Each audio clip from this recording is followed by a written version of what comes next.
Town Planning Director. I do have a PowerPoint that goes through each section of the code, the language as it has morphed through different iterations and meetings, if that's how you would like me to begin.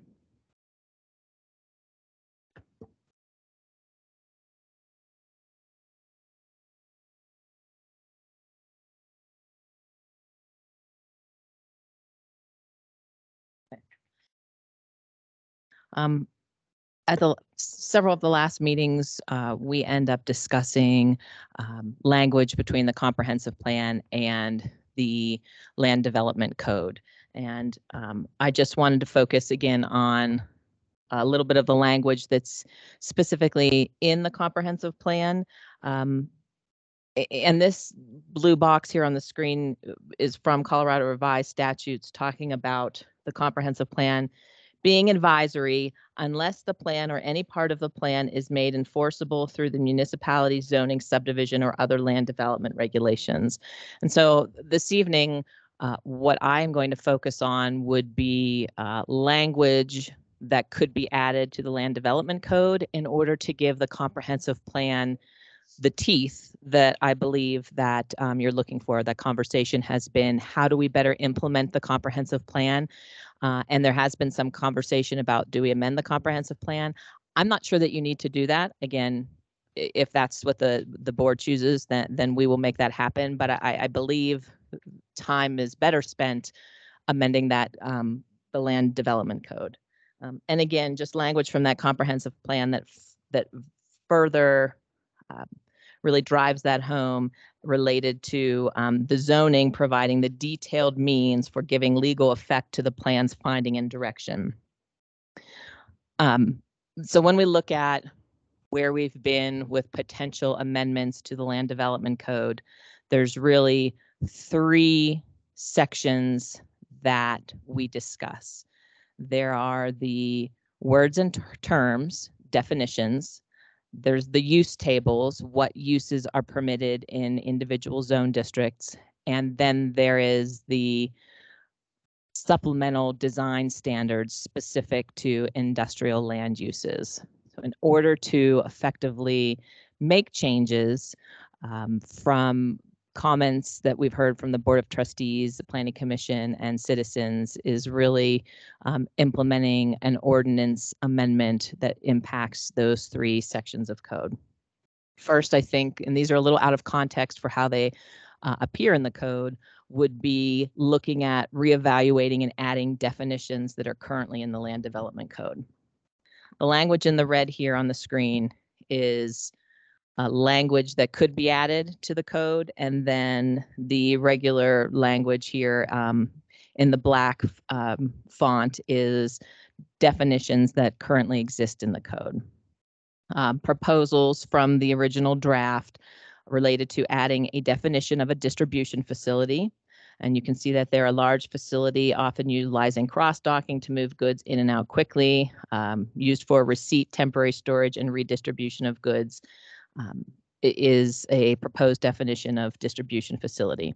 Truck or freight yard, that definition exists in the land development code. However, you can see that the definition also includes a sentence, the use shall also include truck stops or fueling stations where diesel fuel is primarily sold.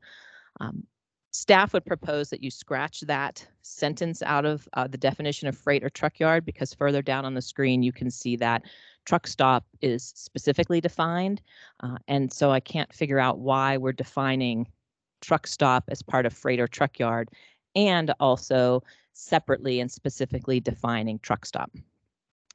Fulfillment center is a definition that could be added to the land development code, used for receiving, temporary storage of goods near customer base, and distribution of goods according to orders as they are received.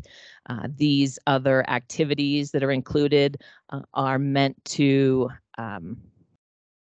mimic the types of facilities that are the large distribution centers that shall specifically remain nameless, but you know who they are. That would be a last mile distribution center or a large fulfillment center for potentially e-commerce goods. When putting some research into potential amendments. There's also been some discussion of micro-fulfillment center. So that's another term that municipalities are adding to their definitions. While I don't think that I've seen that come before the Town of Monument Planning Department, a micro-fulfillment center is repurposing a commercial center or a portion of a commercial center for a last mile distribution center, only they're on a much smaller square footage basis. And so I imagine that since we're having this discussion about semi-truck uses and larger distribution centers, I could only think that we may want to get ahead of ourselves here and add a definition of a micro-fulfillment center if the town is ever approached about converting a vacant commercial center into a fulfillment center that's a smaller fulfillment center. Definition of truck stop, again, that is in the code currently. Proposing to eliminate the current definition of warehouse and distribution and replace that with warehousing and distribution, which changes the definition just enough to basically state that it's a storage facility intended to store goods and products, inventory of raw materials. Uses include users who warehouse and distribute their own products, and would not be a definition that would relate to a last mile distribution center or fulfillment center, because we've defined those separately.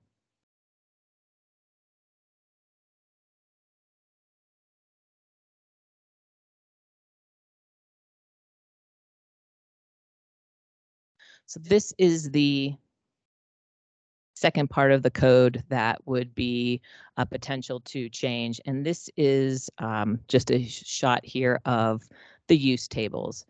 These use tables specifically relate to standard zone districts within the land development code.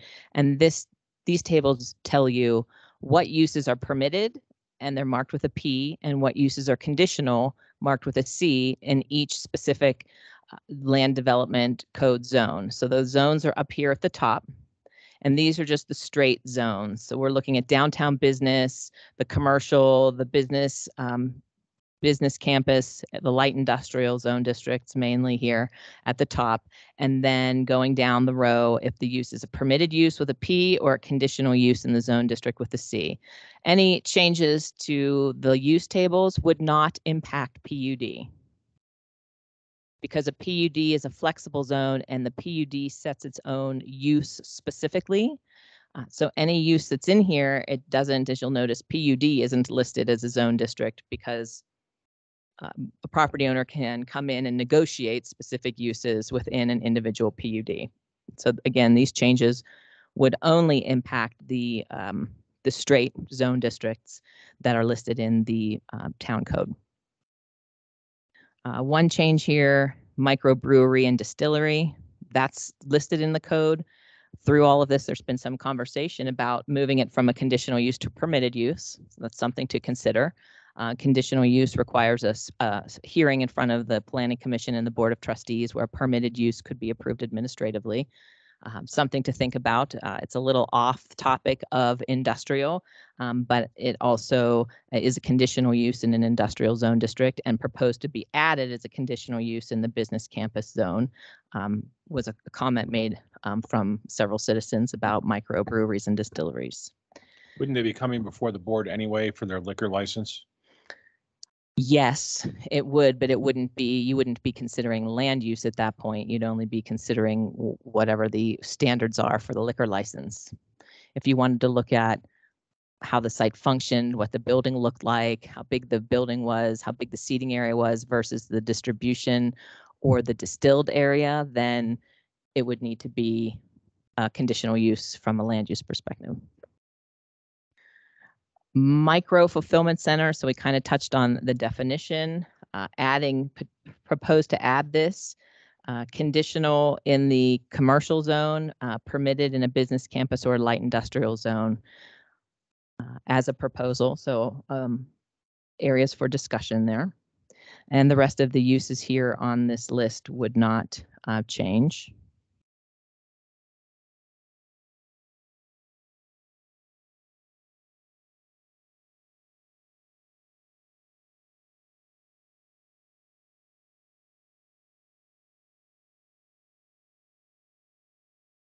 For industrial uses, again, we're adding distribution facility, and that's there in red, as conditional in the light industrial.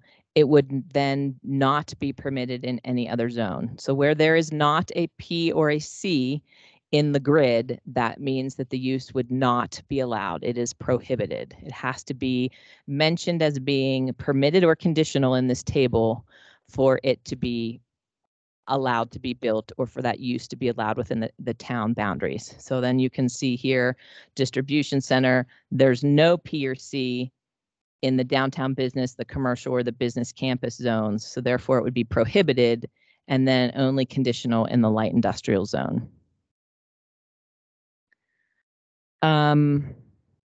There's been some conversation about fulfillment center, if fulfillment center needs to be a separate definition or not. So right now it's struck out from draft 1, but it could be added in to keep those uses as we saw in the definition. So an area for discussion.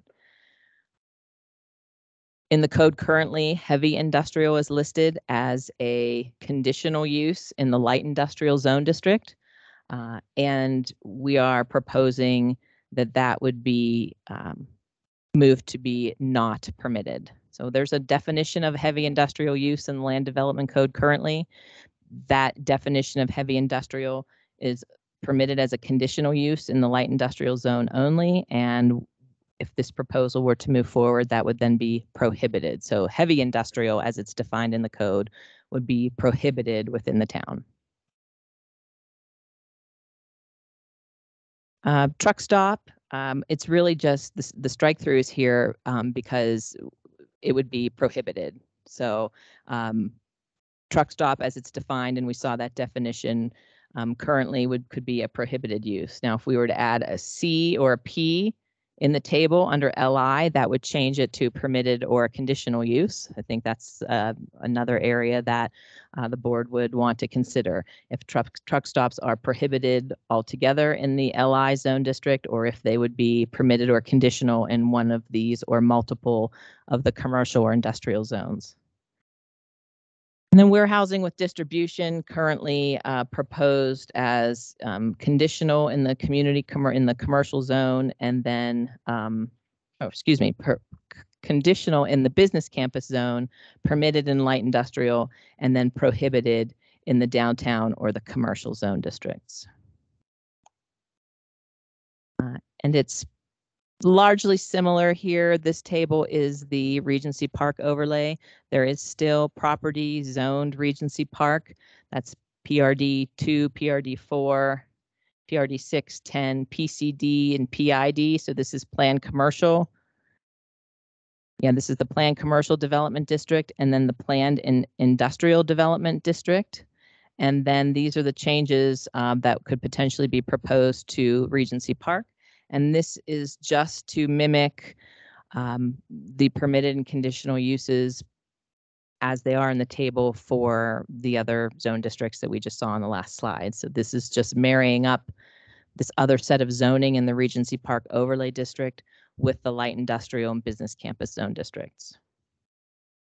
Adding the micro fulfillment center, conditional, permitted, and conditional in the commercial, industrial, and then the mixed use. And then this is a cleanup, basically to just add these uses as permitted or conditional to mimic the corresponding zone that we just saw, which would be either the light industrial or commercial zone. And that's why the C's and the P's are added here in this table. Again, this is Regency Park, industrial uses specifically. Distribution facility being added here as conditional only in the industrial zone. Freight or truck yard conditional in industrial zone.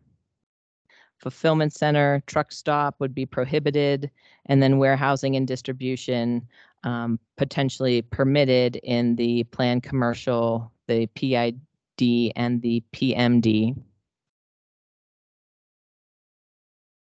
And that's taking warehouse and distribution from the code and just changing the definition.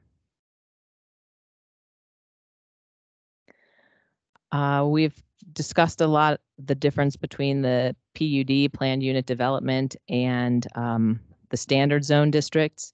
And there's been conversation of how would supplemental design standards apply to planned unit developments. And the language is added there in the red and the green related to industrial uses in the PUD zone shall conform with the supplemental design standards of the section, except in the instance that a preliminary or final PUD plan for a property has been approved prior to the adoption of additional or differing standards, and the approved PUD shall govern. And that's just reiterating in text what common practice is. If you have an approved preliminary PUD that sets design standards for the specific zoned property, then that becomes the guiding zoning document for that property specifically. And this language just reiterates that. If there is an approved preliminary PUD and the code says that preliminary PUD sets design standards for the site specifically, then that PUD would govern and would supersede any specific code language.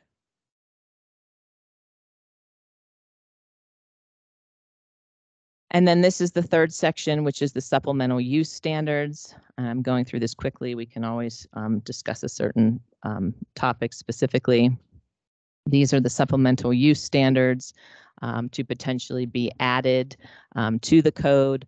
The first one is just the 500-foot setback. That's in the code currently. And then some additional language in the green. 500 feet from existing single-family residential zone districts and not located within the same zone district as the proposed development.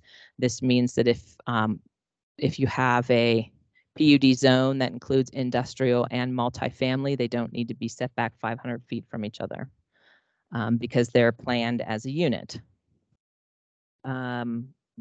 This is supplemental related to traffic, stipulating a traffic study shall analyze the types and number of daily trips of truck traffic in relationship to delivery times and impact on peak hour traffic. So this is something that is new. There was a sentence in here about a maximum of daily truck trips.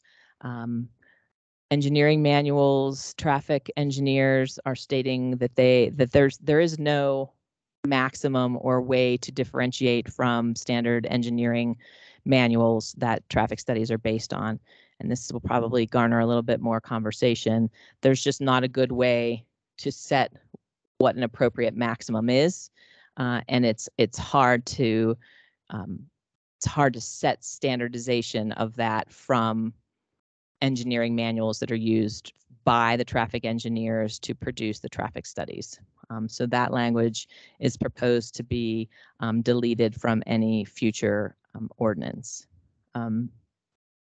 Staff has also deleted relation to number 3 here, which is access and location of the curb cut as it pertains to industrial trucks and the weight of trucks. This originally said no curb cut sized or designed for access into an industrial zoned property by semis, could be directly across from residential. This had a negative impact to some of the smaller business owners north on Beacon Light Road. It's some of those unintended consequences where how does this impact North Beacon Light Road where you have smaller industrial users and they're right across the street from residential. It would basically not allow them any access for semi trucks at all. And quite frankly, staff didn't feel that that was your original intent. And so we removed this because of the negative impact to some smaller property owners, smaller business owners. But leaving in site design standards for circulation related to internal on-site circulation. And then number 5, semi-truck parking, and limiting the number of semi-truck parking spaces that are allowed on site, maximum of 15 spaces for every 100,000 square feet of gross floor area. And then some stipulations here for oversized parking setback from the public right-of-way. And then again, these are just more of the supplemental design standards. Number 6, buffer, that's already in the code. Added language related to storage areas, truck loading bays, truck circulation routes, and limits to what can happen in the required building setback or perimeter buffer. Number 7, screening, that's already in the code. Number 8, screening trees, already in the code. Did delete language related to additional trees, flowering perennials, and bushes, because those really aren't going to serve as any additional screening for large trucks or large parking areas over what's in the code today. And then number 9, enclosure, that's already in the code currently. There's a stipulation here, outdoor storage, and it says in green, including any semi-permanent storage or shipping and or cargo containers. A question came up recently, what does semi-permanent mean? And that's a good point. Something to consider. The intention here, I believe, is to ensure that if a semi truck is parked in a parking space and unloads the cargo container, and the cargo container should not be sitting in the parking area, but should be moved to a screened storage area, because at that point it doesn't have wheels, it shouldn't be parked in a parking space. It needs to be considered storage. And how do we how do we enforce, or how do we manage the difference between what would be considered a parking space and what would be considered an outdoor storage area? So that was a comment that was received recently, which is why I put it here in this nice yellow block. I didn't want to make sure that I remembered to include everyone's comments. And then 10 and 11, 10 being in the code already, it's almost impossible for us as a zoning criteria to determine gross vehicle weight and how semi trucks are weighed, what is the size of the semi truck. So this language related to gross vehicle weight rating has been removed. And then 11 has been added, cargo containers and semi truck trailers shall not be used for permanent storage or any other accessory use. No junk, unlicensed automobiles or parts shall be permitted on the property. And again, this is ensuring that cargo containers aren't just used as sheds on the property, or for storage or accessory buildings, turned into accessory buildings on a property, right? They are just containers. They could be stored until they're used again, but cargo containers should not be used as part storage or as an accessory building of any sort on the property.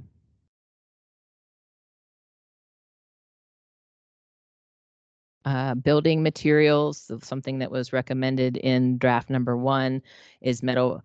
Metal is prohibited as a primary exterior surface, basically saying no metal buildings.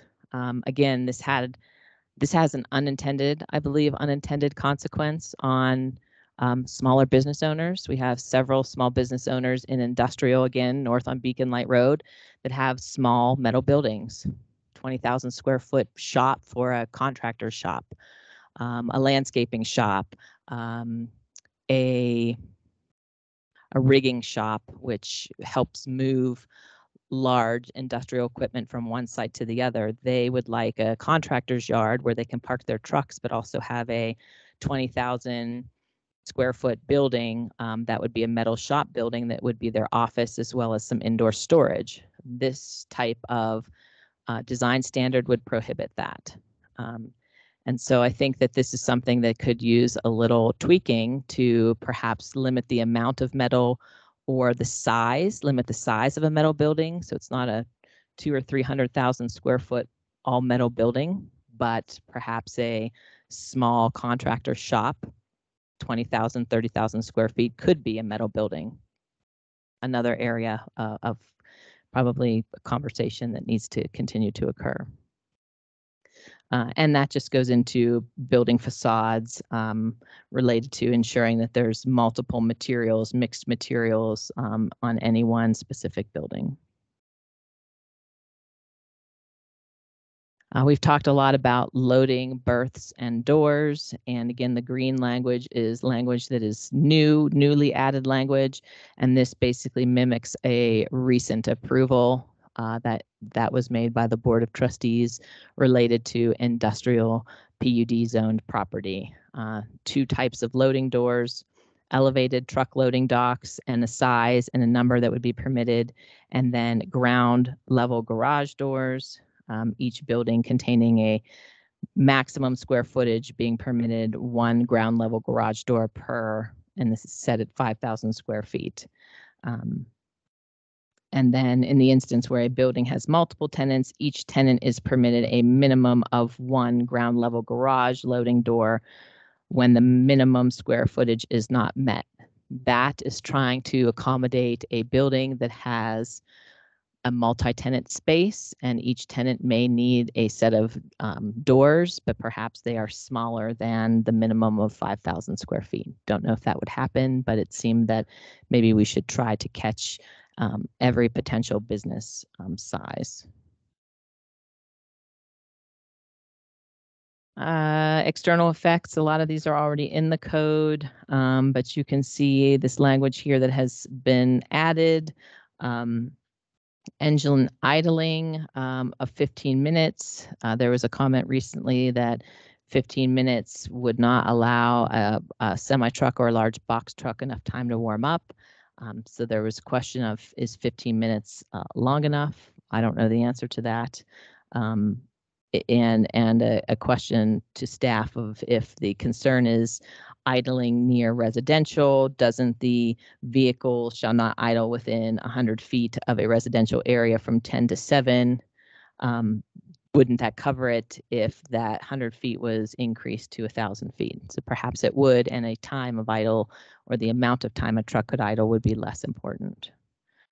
And then number 10, smoke emissions, the language that's in strike through in the black text, that's what's in the code currently. There was a proposal to change that language using this Ringelmann chart, and the question was posed recently to staff, how is staff going to enforce that? And the question is, I don't even know what the Ringelmann chart is, quite frankly.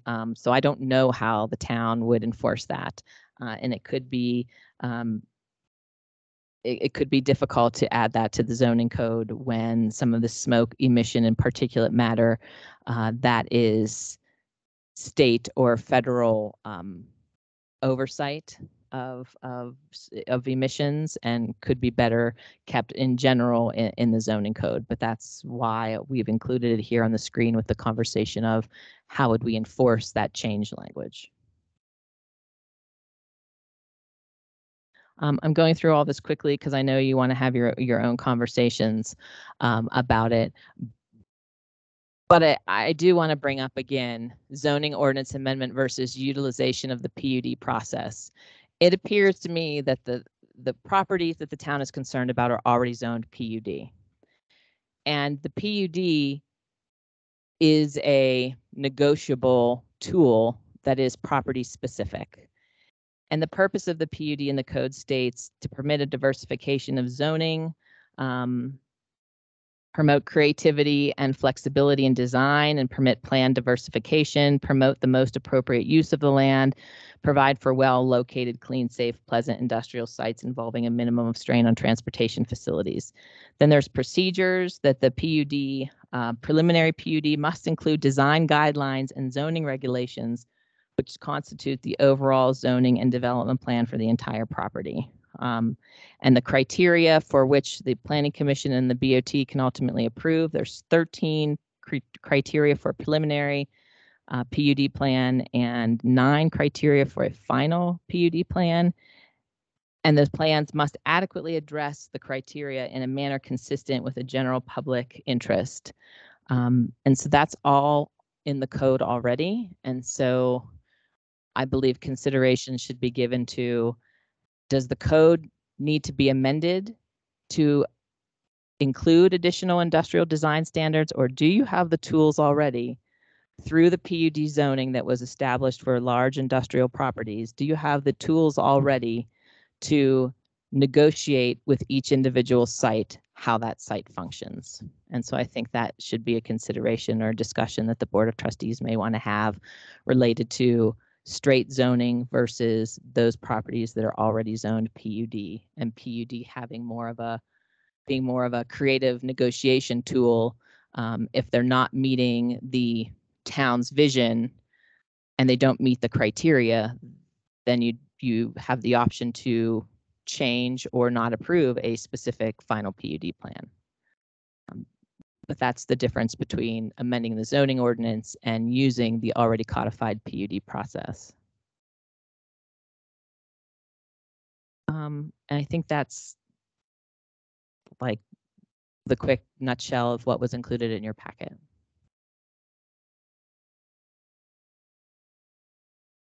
Okay, discussion from the board.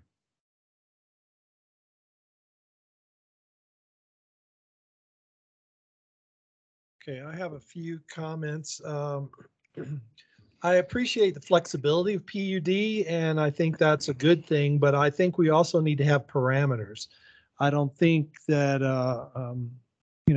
somebody can come in and just should be able to come in. I think they should, and just put in a huge, another huge, ridiculous industrial thing that is not even within the parameters. So I think there should be some boundaries. So I'm willing to be flexible if someone comes up with a creative plan that really that's attractive and adds to our community. And I think that's the positive side of PUD, but also I don't want, because I know this process is expensive for the developer as well. And they have to hire their attorneys, and they have to hire their architects, and they have to hire all these people. And I don't know what the average is that they sink into one of these presentations. But to come here and just have them, say, well, nope, you're down, you're gone. I think it's fair. It's more fair to them to know what our expectations are, and that should be codified in our code. In regards to trucks and their running and different things like that, do you know if there are emissions standards that DOT requires of trucks just for the state of Colorado? I'm sure there are.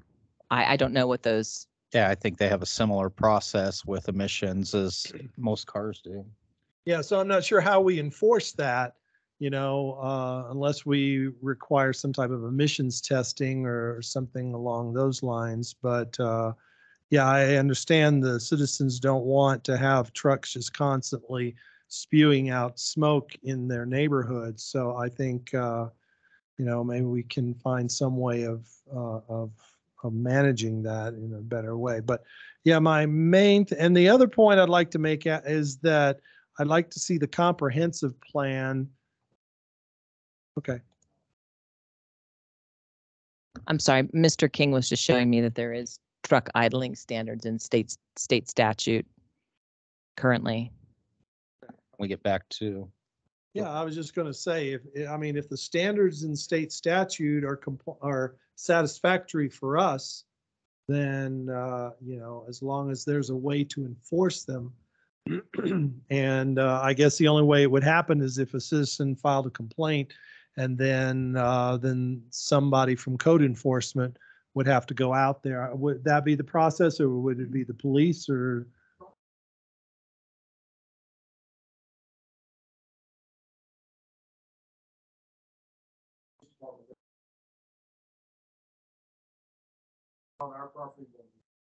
Yeah, that's what I'm talking about. If we approved a warehouse or something, and there are trucks there that are just running all day long, basically, and they're idling, and I get, especially in cold weather, they're probably more inclined to do that.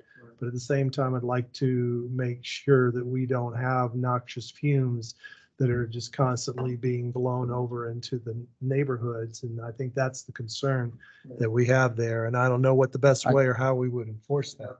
I don't.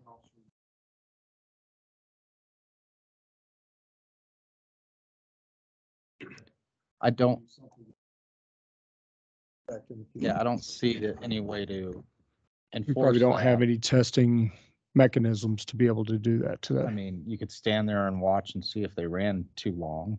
Yeah, I think it's But- kind of like some of the things we do right now. We're asking them not to do it nicely.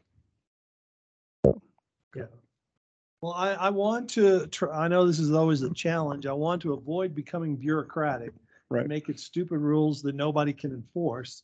At the same time, the reason the rules are there is for a reason to give, citizens a recourse to if something is abusive. And there's always going to be the guy that isn't thinking or doesn't care or whatever. And we need to have some type of a recourse in order to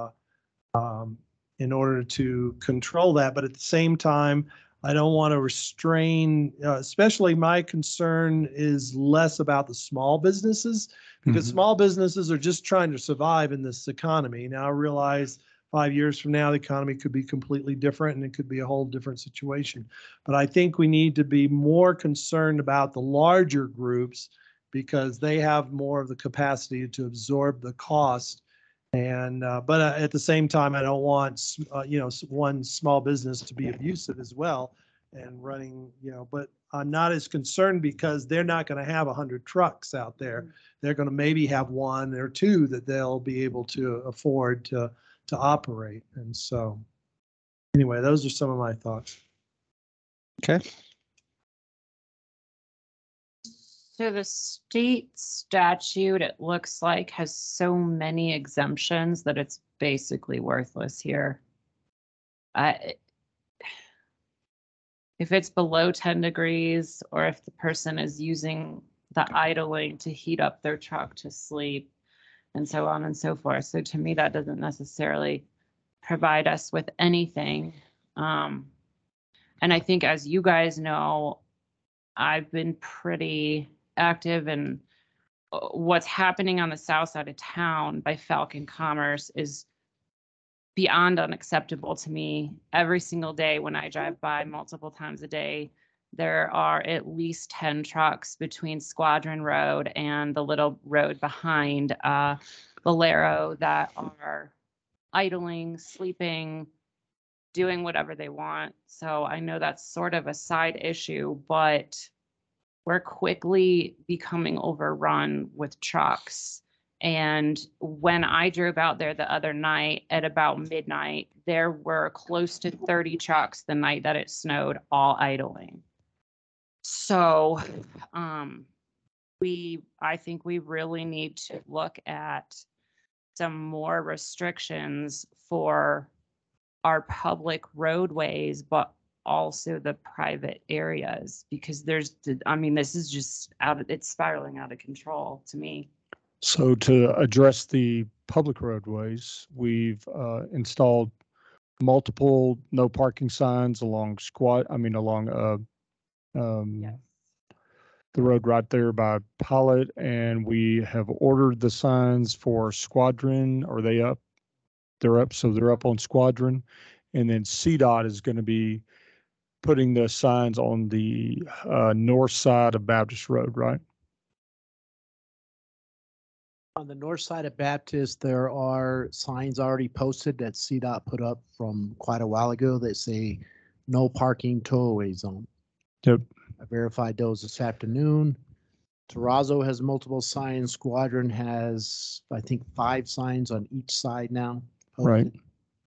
So we have the no parking signs up. We've been pretty good about when we get phone calls about those being out there, we send officers out there and they make contact with the truck drivers and make them move. Yeah. So, yeah. I don't know how we get this under control now. My concern is that, I have the utmost respect for truckers, but there's a culture there. And in my mind, we are starting to become known as a place for people to stop and sleep. And the word is getting out that we're the safe place to do that. I've spoken to people in Falcon and Callahan and Colorado Springs and truckers, and they're saying we stop in Monument because it's the only place we can stop. So how do we prevent that? So the conversations the police officers are having with them is this is their limit that they can travel. And so they have to stay overnight to get there. Hotel room. Yeah, we understand. So that's the conversation that they're giving us. What we've been telling them is your lack of scheduling your trip is not our problem. And so we're still continuing to make them leave the areas that we have control over.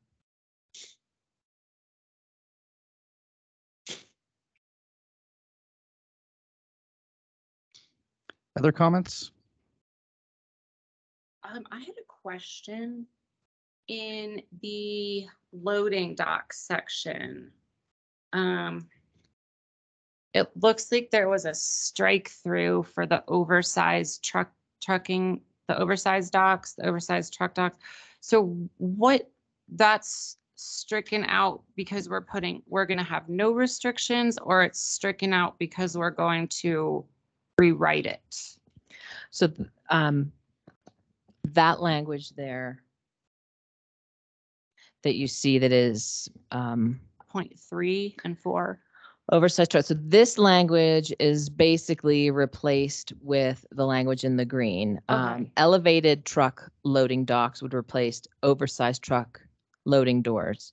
Elevated truck loading docks, each building may contain a maximum of 1 elevated truck loading door per 10,000 square feet of indoor building warehouse space, plus or minus 44 inches in height from finished grade. So that basically is it clears up the language that has the strike through in the red. And when you pair it with ground level garage doors, each building having 1 ground level garage door per 5,000 square feet, ground level defined as plus or minus 2 feet in height from finished grade, less than 44 inches in height. It's still differentiating between a raised something that would be raised for a box truck or a semi truck versus a ground level garage door. Isn't 10,000 square feet per elevated truck loading dock a relatively low number compared to most municipalities? And then second, if we have elevated loading docks and ground level garage loading doors broken out, and ground level is allowed 1 per 5,000 square feet, then in theory, a facility could have so many loading docks. It's almost like there's not a restriction at all. I haven't found a lot of municipalities that I could compare this to. Okay. 10,000 versus 20,000 versus 50,000. I don't know if staff could tell you what the right number is. I can say that because of a recent approval where this language was approved, this appeared to be a better starting point for language within a code amendment than what was in the red, which was kind of hodgepodge together from a couple different zoning codes and some language in a manual on planning for truck doors. So at least the language in the green was something that held significance enough with the Board of Trustees to actually be approved as part of a preliminary PUD here recently. And so that's why we adopted this. I mean, Planning Commission, the board, if you say you want it to be more than 10,000 square feet, then we would absolutely write that in there. These are just thresholds that were discussed as part of that recent approval. What do you all think? Do you think? I would look at 15 to 20,000, but I realize that I tend to be very restrictive. But like I said, if you combine points 1 and 2, it seems like we could have so many loading docks in one facility because there's Ground level garage.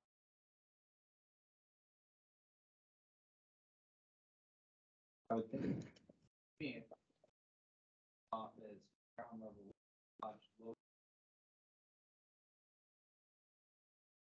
That's the intent, is that it would be very hard to unload a semi truck from a ground level garage door because they're already elevated to that 44 inches in height plus or minus. At least that's some of the conversation that we've had in trying to research this, and that a ground level garage door would absolutely be a box truck, or perhaps maybe a box truck, a van, a smaller delivery vehicle, a passenger vehicle.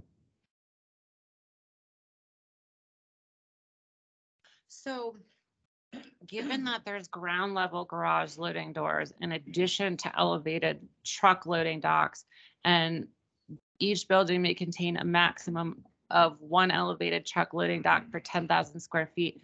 10,000 square feet to me is just a bit small. I would like to see it at bumped to 15 or 20, and that would really limit the amount of distribution and semi truck activity to me. So you're only wanting to change the Bullet first one? I1. I would think, yeah, if we left 2 alone, could we bump up the number of elevated truck loading docks to 1 per 15 to 20,000 square feet? I don't see an issue with bumping it up to I would say 15. I don't know if 20, Okay. 20 might be going.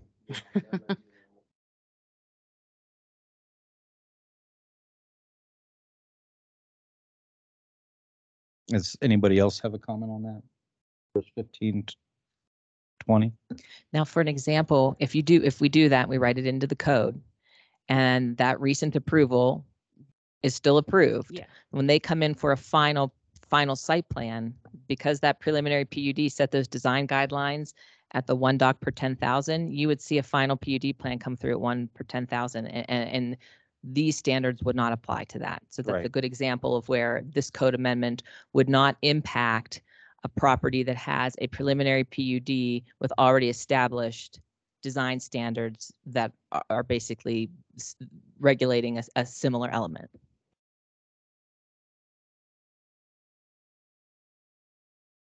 And then how would we, when we were talking about shipping containers, they're not permitted on a permanent, I know you raised question with that as well, Ms. Harrington. The question, how do we define what's permanent and what's semi-permanent? So if the monument, if we're called because somebody has a shipping container on their property and it's been there for 7 days or 14 days or 2 months, do we need a time frame on how we're to, otherwise it seems like to me we really have no remedy, because that business owner could continue to say, well, it's not permanent. Yeah, I mean, I think if the board is interested in keeping this language, we would need to very clearly differentiate between if it's in a parking lot, right, and the semi truck drops their cargo container and it's sitting without wheels in a parking lot. Do we allow that for, say, 24 to 48 hours while another truck comes in and takes it away? Or does it need to be, when does it become more of a permanent storage container that needs to be moved to a screened outdoor storage area? Because a lot of these facilities, we require outdoor storage to be screened with, masonry wall, landscaping. And if you're going to store a container for longer than X amount of time, it would really need to be stored in a designated and screened storage area. So instead of saying semi-permanent, is it 24 hours, 48 hours to give the establishment enough time to have another truck come in and take that empty container away before they would need to move it into a screen storage area? I think the comment about semi-permanent holds some merit. Maybe it's 48 hours. I mean, I really don't know. That's something we haven't discussed internally too much. 48 hours would be enough to drop it and then have another truck come and pick it up before it would need to be moved to a screen storage area. I'd be concerned about putting cargo containers or Connex boxes in that category. If I recall, don't we have, even within the town, Connex boxes that are not permanent but we use? And that's a common practice now, to use a Connex box as everything from a shop to a storage area. I can understand I agree with the truck trailers, but I don't know that I agree that Connex boxes should be treated the same way. It's becoming very popular among companies and individuals to use Connex boxes in a sense as a semi-permanent unit. There are, I think I've seen them up and down Old Denver, Uh-huh. and they're an eyesore. So whether it's becoming They are. popular or not, we should be Yeah. able to control that because they're haphazardly put on the property. It does not appear from what I've seen that they're on a foundation. They're just scattered. Yeah. And if they were going to use them as a building material, then they should, which is what they're doing by making them permanent, then they should meet the standards for building materials for buildings. And we have something that says no metal, right? Mm-hmm. So I don't think connexes should be allowed to become buildings just because it's the hip thing to do in certain places. Well, then we get into the small business aspect again. You're telling a small business owner he's got to build a brick and mortar building. To our design standards Yeah. that they want to build in the town. Yeah, I Yeah. agree with that. And so- Or it just says external, so if you have internal steel and then you decide to put a facade on there, I think that would be appropriate.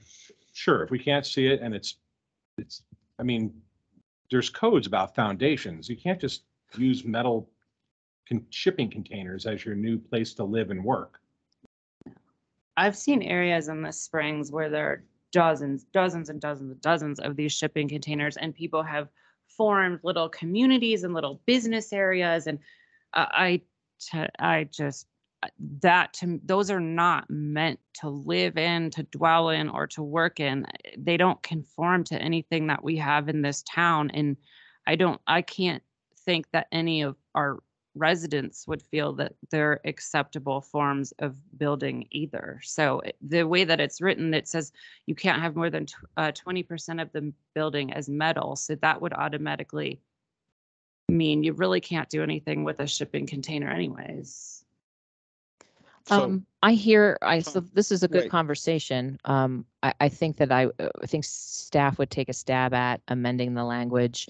We do have a temporary use permit that someone could get to use a storage container on a temporary basis, or there's a potential that someone could come in with a final site development plan for use of Connex boxes as something related to the whole function of the business, and that could be different than just haphazardly placing all of these Connex boxes wherever you want to. So I think I'm hearing, I think that I would propose changing the language to ensure that there were some limits on that and how they're used, instead of just saying, no, you can't use them at all, but they have to be used in the appropriate manner.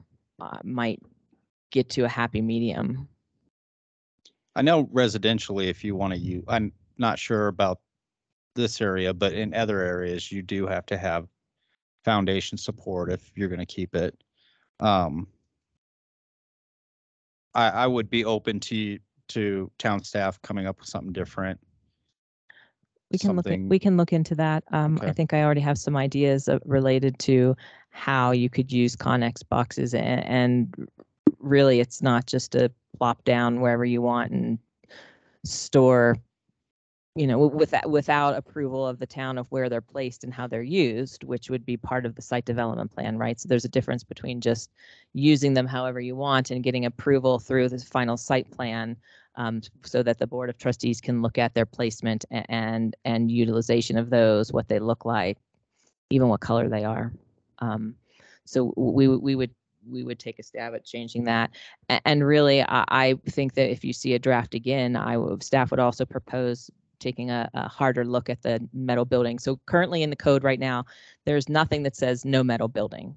We're proposing to put in no metal building, but I think from a staff perspective, we would take a closer look at maybe setting some sizes and saying a metal building on a permanent foundation approved through the building department that is of a maximum size could be of some benefit for a smaller industrial owner that just wants a small shop.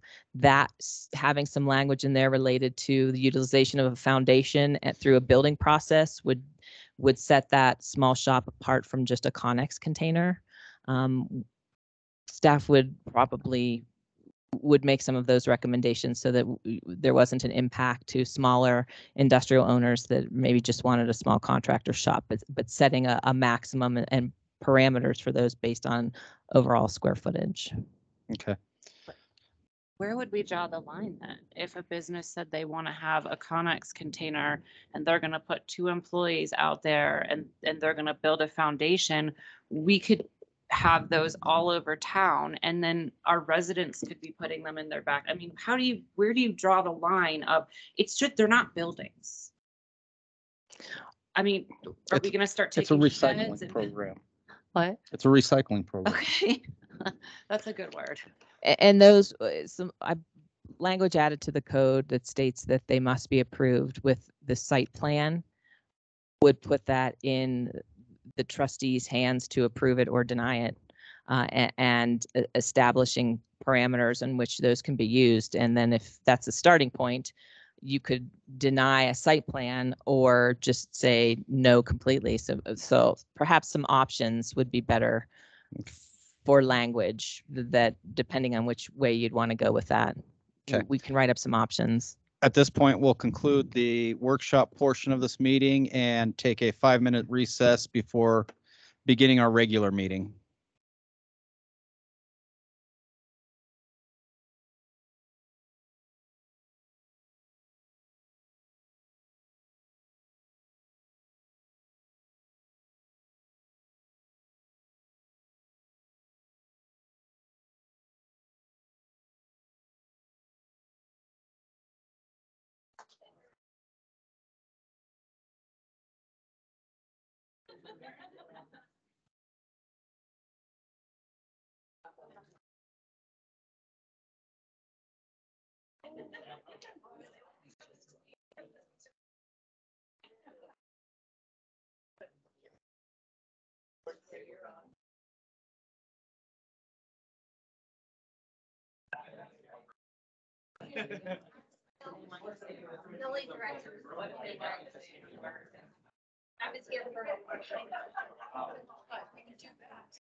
Good to see you, sir. Good to see you, sir.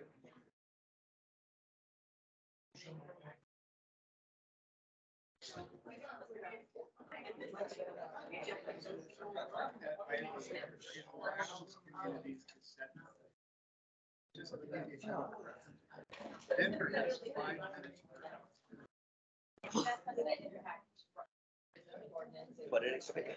On an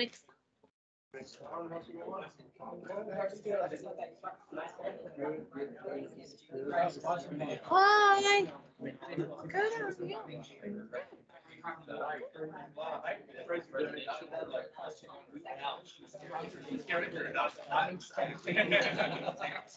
I'm excited.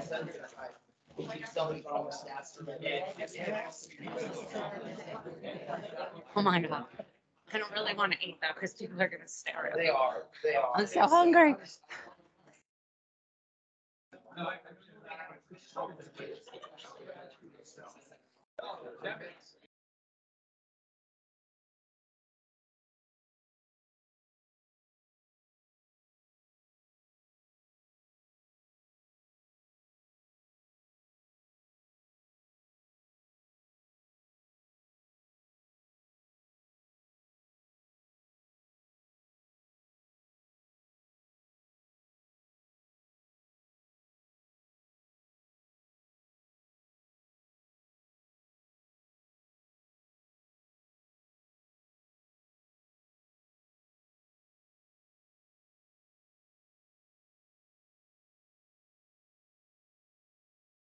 Meeting of the Monument Board of Trustees, April 4th, 2022.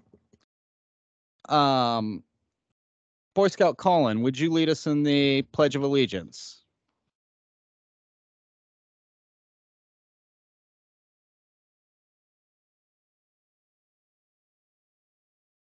To the flag of the United States of America and to the republic for which it stands, one nation, under God, indivisible, with liberty and justice for all.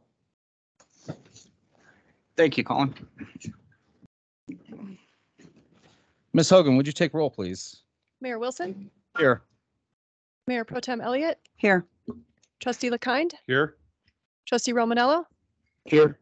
Trustee Shaning, Here. Trustee Stevens. Here. Okay, before us, we have an agenda and a consent agenda. Is there any modifications to the agenda? If there are none, do we have a motion to approve the agenda? So moved. Second. We have a motion and a second. Ms. Hogan? Trustee Shaning. Mayor Wilson, Yes. Trustee LeKind, Yes. Mayor Pro Tem Elliott, Yes. Trustee Stevens, Yes. Trustee Romanello. Yes.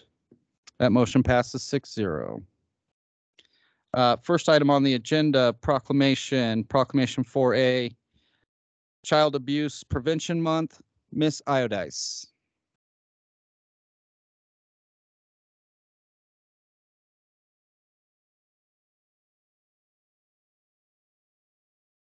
Thank you for putting this proclamation on the agenda. It really is helpful to get the word out about child abuse prevention and making sure that everyone knows what role they can play in preventing child abuse and neglect.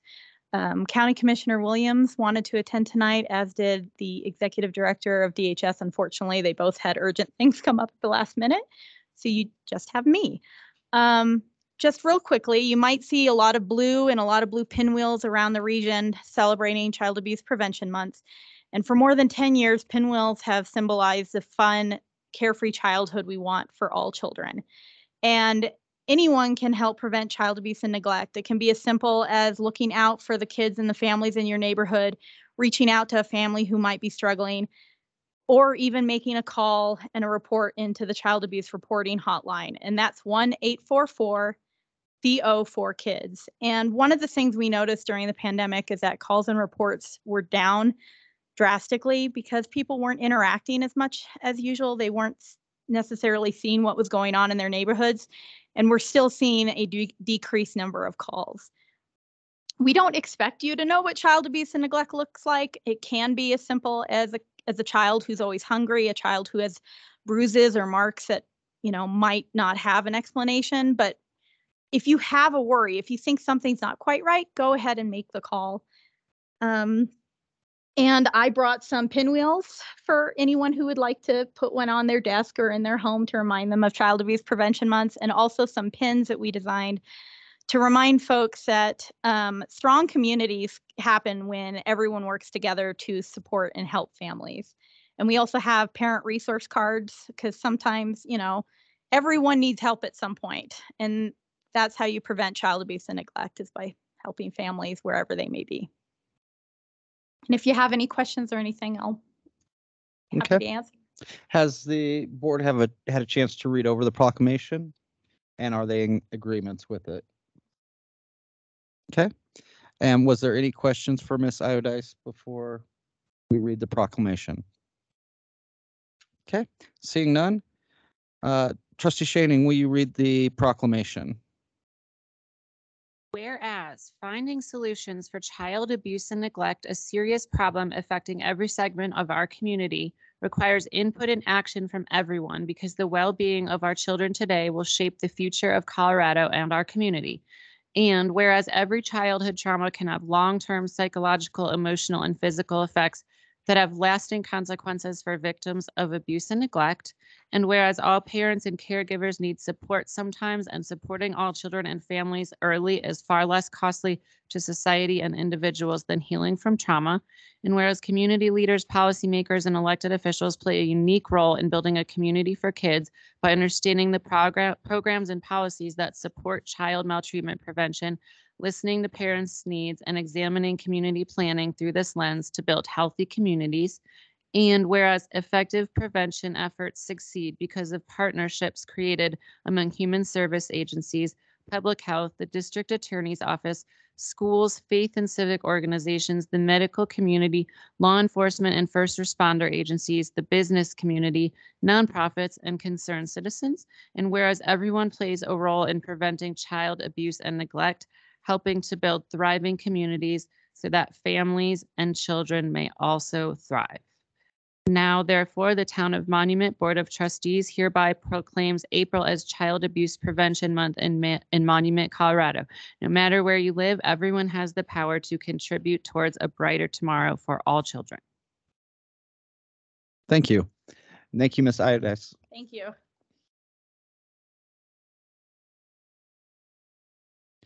Item 4B, solidarity with the people of Ukraine. Trustee Lakine, would you like to give some brief background on this? You started this resolution. And Well, yeah, the background was that I didn't care much for what Russia has been doing to the people of Ukraine. Also bringing in the people in a form of support, material support and land support, allowing Russia to come in through Belarus, which is where my ancestors were from. So I felt that with so many communities across the country showing their support for the people of Ukraine, that we could do something similar. okay, thank you. And has the board had a chance to review this proclamation? Okay. Trustee Lakine, would you read the proclamation, please? Sure. Whereas the town of Monument stands in solidarity with the people of Ukraine in the face of this abhorrent, unprovoked assault on their country, their freedom, and their lives. And whereas the Board of Trustees for the town of Monument support aggressive sanctions by the United States to punish Russia and Belarus, to hold them accountable for the ongoing assault on Ukraine, and to provide assistance to the Ukrainian people in defending their lives, their livelihoods, and their democracy. And whereas the people of Ukraine gained their independence from the Soviet Russia in 1991, have built a democratic and pluralistic society, which allows for freedom of religion, speech, and fosters the growth of rich culture, allowing them to take their rightful place on the world stage. And whereas on February 24th, 2022, Russian forces under the direction of Russian President Vladimir Putin launched an invasion of Ukraine, the likes of which have not been seen since World War II, killing thousands and creating a crisis on a global scale, forcing millions of civilians to flee their homes and blatantly violating international law. And whereas the United States has condemned this unprovoked and unjustified attack, reassured that it support all actions taken by the Ukrainian military and all those involved in defending Ukraine. And whereas Ukraine is the second largest country by area in Europe and is home to 44 million citizens. And whereas on February 24th, the Russian Federation has engaged in a direct violation of human rights, and the Board of Trustees joins countless others in wishing for a swift end to the senseless violence and needless loss of life. Now, therefore, the Board of Trustees of the Town of Monument do hereby stand in solidarity with our Ukrainian community and the brave citizens of Ukraine who are facing their darkest hour against the onslaught of the brutal armies of Russia. We recognize all those who are fighting for freedom and democracy in Ukraine and all of the casualties and sacrifices that are being made by those in Ukraine. We hold dear in our hearts the families that have taken up arms in the just cause and stand with Ukraine while an atrocity is being committed on its homeland. Now, therefore, be it resolved, the Board of Trustees for the Town of Monument do hereby proclaim solidarity with the people of Ukraine in their fight for freedom. We commend them for their strength, courage, and bravery, and urge all citizens to express their support for those facing this unjustified attack on democracy and freedom, and every day throughout this conflict. Proclaim this 4th day of April, 2022. Thank you. That takes us to item 5A. Resolution approving revised Town of Monument fees. Fee in lieu of land dedication for parks and school. Ms. Harrington.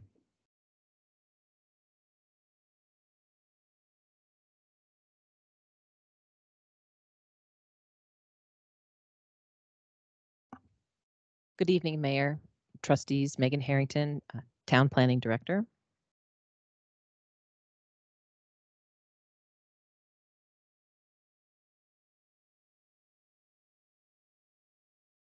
This evening for your consideration is a resolution adopting an updated town fee schedule that would add fees in lieu of land dedication for school and parklands. The Land Development Code, section 1802-380, sets the parameters for dedication of land for schools specifically. There's a procedure, and that procedure starts early in the process at pre-application meeting when a property owner or developer approaches town staff related to specific residential development. The staff engages with the developer, the builder, and the school district related to what does that development look like, and is school land within the development required to support students that are generated from the development.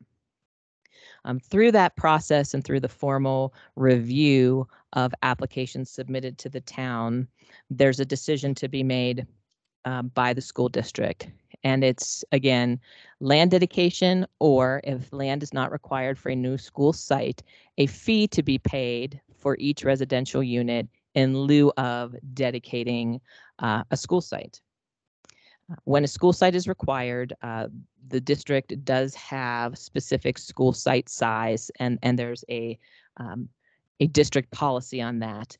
And the code does reference in 1802-380C the policy related to the type of school, how many students that school generates, and the acreage required for each level of school, elementary, middle, and high schools. Then fee in lieu of land, 1802-380E2, when after recommendation of the school district, dedication of all or portions of the required school lands are not deemed feasible or in the public interest, the board shall require the payment in lieu of fees thereof. And so that's the language specific from the Land Development Code.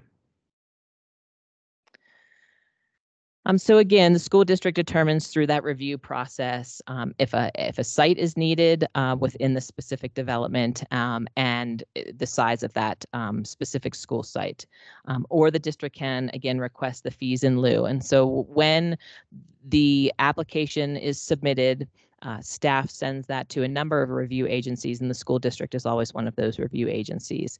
That's another chance within the process for the school district to determine if land or fee is required.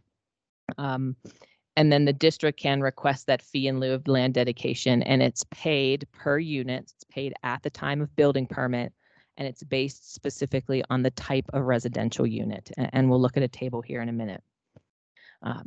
The district, however, they can't directly collect this fee. The municipality needs to collect it on behalf of the district.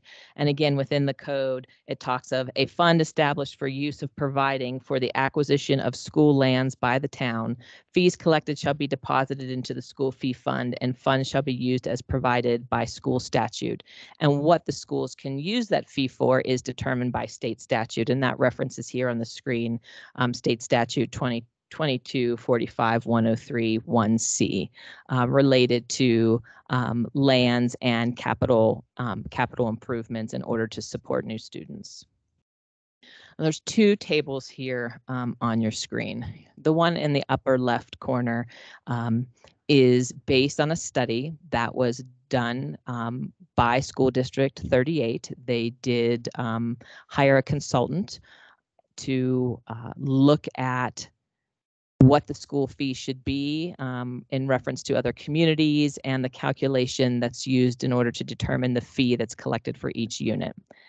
In this table, you can see there's several different types of units: single family detached, townhome, duplex, or single family attached, a manufactured home, multifamily, a condo, apartment. The current fee for single family is $1,350, and that's per unit. Once the Board of Trustees approves a final site plan for single family residential, the builder can go to building permit, and it's at that time staff collects that $1,350 at time of building permit. Based on the fee study that was conducted by the district, that fee would increase significantly per unit fee increased to $2,217. And again, that's a difference of $867 roughly. Townhomes, duplex, single family attached, the current fee is $309. The fee study proposes to increase that fee to $1,412. Manufactured home, you can see there on the screen. And then multifamily condo apartment, current fee is $154 per unit. And the fee study would propose increasing that to $992. So a significant increase of over $800. Through the process, and the district is here if there's a want to go into detail of what's behind the study and how they determine the fee. That whole study was prepared by Western Demographics on behalf of the school district. In looking at these fees, the district and staff did reach out to the local Home Builders Association, so the HBA, because their members are the ones that will pay this fee at time of building permit. And just through those discussions, and there is a letter in your packet, there is a recognized need from the Home Builders Association to increase the fees, that the fees are rather low, that the town and the district have not considered increasing the fee since at least 2011, and it may go back further than that. And so as part of those discussions and the fact that the fee increases in some cases exponentially, the district agreed to a phased approach to implementation of the fee. And that's here in the table at the bottom of your screen. This language is specific from the resolution and would be added to the town fee schedule. G, fees in lieu of school land dedications, again, based on the district conducted fee study. A single family detached, the fee is again the $2,217. The phased increase would also be written into the fee schedule if the resolution is adopted as proposed. The first incremental increase on July 1st of 2022, taking the fee to $1,784 per unit at building permit. And then the second part of the fee implemented on July 1st of 2024, which would then set the fee at the full proposed $2,217. So you can see they're taking half of the increase applied to the current fee being the $1,350, half of the $867 increase in getting to a number that's $1,784 in July 1st of 2022, and then increasing that on July 1st of 2024. So the town fee schedule would set three types of residential unit: the single family detached, the townhome duplex single family attached, and then multifamily other, and would apply the fees in the incremental steps.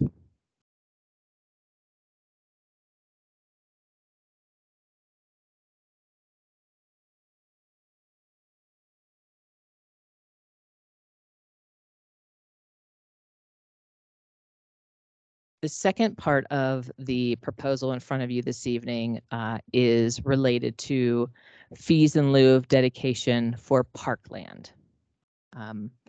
And this is again from Land Development Code 1802-350, fees in lieu of dedication. In the rare event when the dedication of required parks is not deemed suitable or not in the public interest, and I am skipping some of this language, the Board of Trustees shall require the applicant to pay the town a fee in lieu of land based on the amount of required land dedication as calculated in the code and prorated using the average value of land in the town plus the cost per acre of constructing the improvements for that type of facility. And that fee shall be adopted through the town fee schedule. When the town adopted the new land development code in June and July of 2021, this language changed. In the previous code in effect before June of 2021, that average value of land in the town was codified. There was a dollar amount, and that dollar amount was the $83,160 per acre. and that number was in the code, along with the reference to the cost per acre for constructing improvements as documented in the Town of Monuments Park Trail and Open Space Master Plan. With the adoption of the new land development code, that number value was deleted from the code.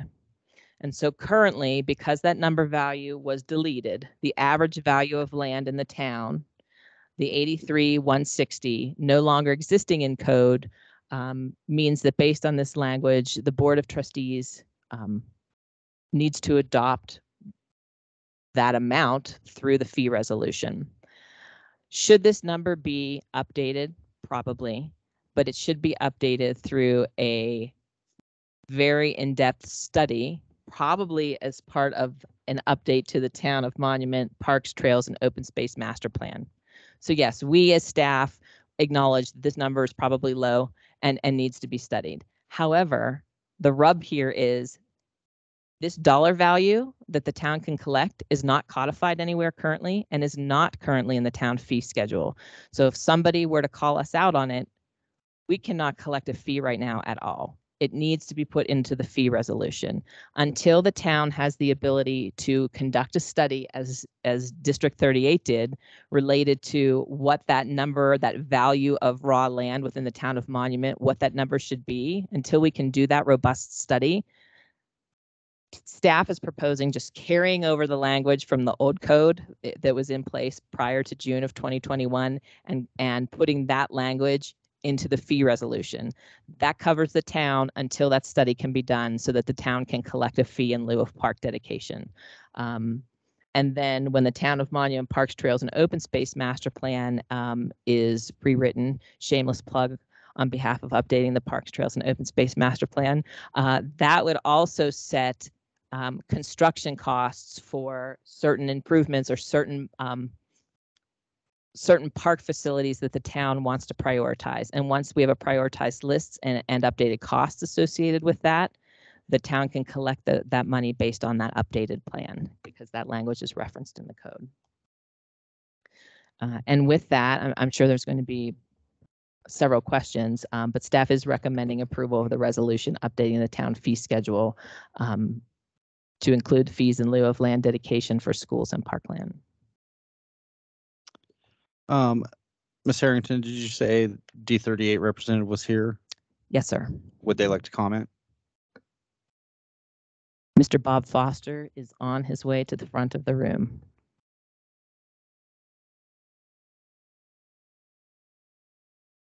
Yes, sir. I mean, comment other than the school district is behind the adoption for the dedication of fees in lieu. They haven't been updated for quite some time. And this would certainly help us out with regard to funding. Thank you. You bet. Ms. Harrington, who suggested the staggered increase?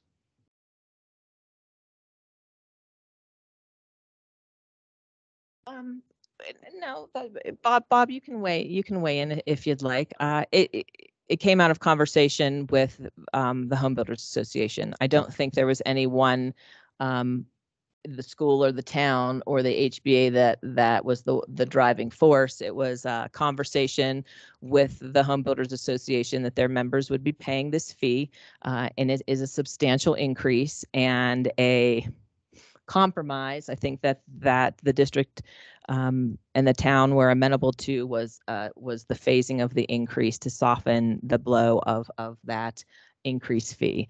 Also remember that we do collect this fee. Let's say you're building an accessory dwelling unit in the back of your home. So the mayor decides he wants to build an accessory dwelling unit. It's a new unit.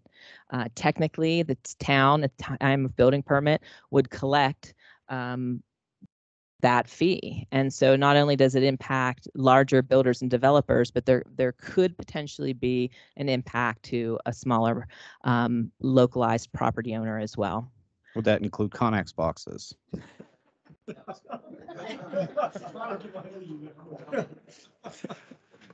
Trustee LeConte, questions? Well, I was along those lines. Mr. Foster, you said it's been how long since there was an update to the fees? The most recent The most recent one that we can sort of backtrack is to 2011. Modern report on this said that some of his work was back as far as 2004. So I don't see why we'd be staggering if you need the money. Why would you take half? I mean, I don't know how many houses are going to be built between now and 2024, but if you wait, I mean, you can be collecting it now between now and 2024 at the higher dollar amount. Certainly, the school district would be amenable to any amount of increase in that. That was like Mr. Harrington was a compromise with the Home Builders Association to mediate, sort of mediate that impact, that immediate impact on home builders who had perhaps started the process or were beginning to start the process and had not anticipated such a cost increase. Well, I know we're going to hear from some people who I've seen pop online, but they'll be saving their money at the county level because the county's numbers haven't changed probably in that long. 2001. Yeah, so Monument, if you build a house here, it's going to be more expensive than if you build in the county, and that's where almost every one of your schools is in, not the town of Monument. Actually, currently, the land that is more currently up for development is mostly in the town of Monument. Good. But, oh, so you're saying the land. More that- home sites in the town of Monument than in the county. The county actually, after I get done with this, I will suggest to the county the same proposal. Okay. Why is there, forgive me if this is a basic question, why is there such a difference in the fee for a single family detached home and a townhouse or a multifamily condo apartment / other? The people who live in an apartment or a townhouse are not using the land or the schools any less than the people that are living in a single family home. So why are we shouldering the cost so much more on a single family home and kind of leaving the apartments / townhouses / duplexes to a lower fee? That seems discriminatory to me because we have 3,500 new units being built. 1,300 of those only are single family homes. 2,000 of those are multifamily units. So if we're looking to recoup the money that we've been missing since 2011, why wouldn't we have a fee schedule that puts equal fees on single family homes and multifamily units? The basis for determining that is based upon student yield. And you'll note that the yield for single family homes is much higher than the yield for the other factors. So this is a basis, the cost basis for yield is how many students we currently have in the district based on what type of living dwelling situation they live in. So our dwelling, we get more kids out of single family homes than we do out of apartment complexes. So therefore that is the main mathematic driver. If you look at the statistical analysis of this work right here, the mathematical work behind it is common across all districts across the state. It's the basis for most 90% of it. Thank you for that. You bet. With that said, I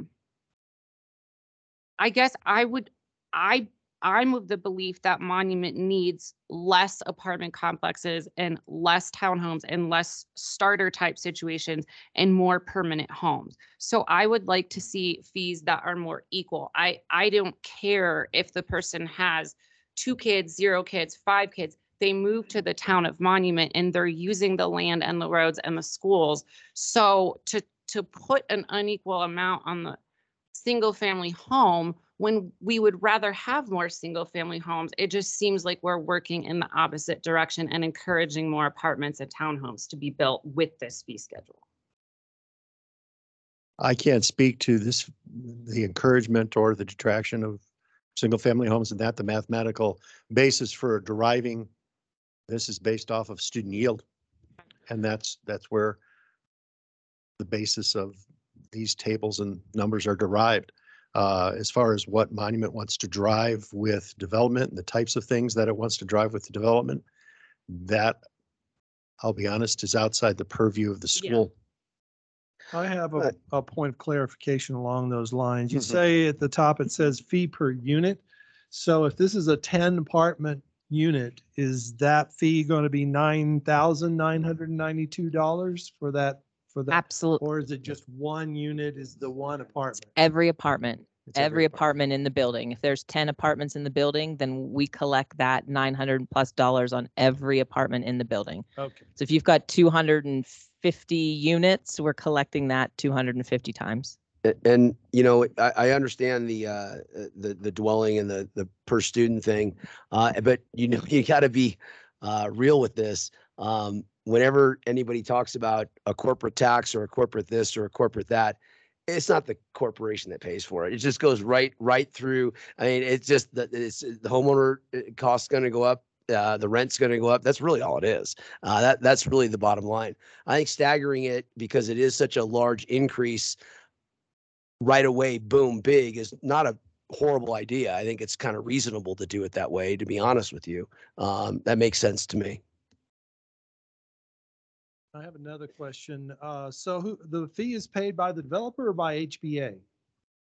The fee is paid by the builder when they pull their building permit. Okay, and the money goes to the school. Is it in the escrow account or how does it get released to when does the school start spending it and on what? So first part of that is the town has an account that is a school fee account, and we collect that school fee and we send invoice and the money to the district on a quarterly basis, and we send them a kind of an accounting of all of the building permits that the fee was collected on, so the school district can see what the permit was, what type of unit it was, and how much we collected. And again, we send that to them quarterly. Okay, to you now, Bob. And then that's put in by our board's discretion. It's put into their land acquisition accounts, and our board uses it as is legally available to them. Sorry. Okay. I have a clarification question based on what you presented, Ms. Harrington. So are you asking us right now to just move what currently is into a fee schedule so it's legit until you do a study to validate these numbers, or to do the half phase as the fee schedule and then do a study to validate the numbers? What are you asking? Two separate things. Yep. The school district and then the parks thing, we still need to do a study on. Correct. The school fees, the study has been completed as is normal and typical for all districts, at least across the front range. And so that would be completed because the district has done that study. And yes, the parks fee, we're asking for exactly what you said, just adopt through the fee resolution what was previously in the code until such time as the board updates the parks master plan, and that those fee numbers and value of raw land can be reevaluated. Thank you for the clarification.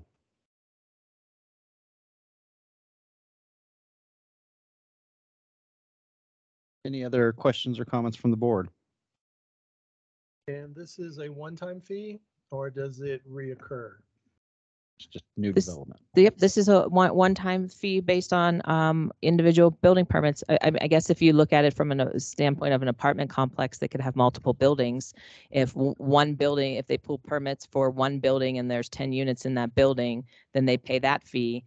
That same developer could pay again 6 months later when they pull another building permit fee, but it is just a one-time per unit fee. If there are no questions, I'll look for a motion. I'll move to approve resolution number 23-2022, a resolution approving a revised town of monument fee schedule to add fee in lieu of land dedication for parks and schools. Second. We have a motion and a second. Ms. Hogan, will you take roll, please? Trustee LaKind? Yes. Trustee Shaning? Yes. Trustee Romanella? Yes. Trustee Stevens? Yes. Mayor Pro Tem Elliott? Yes. Mayor Wilson? Yes. That motion passes 6-0. Item 5B, a resolution adopting an alternate member to the Planning Commission and Board of Adjustments. Ms. Flynn.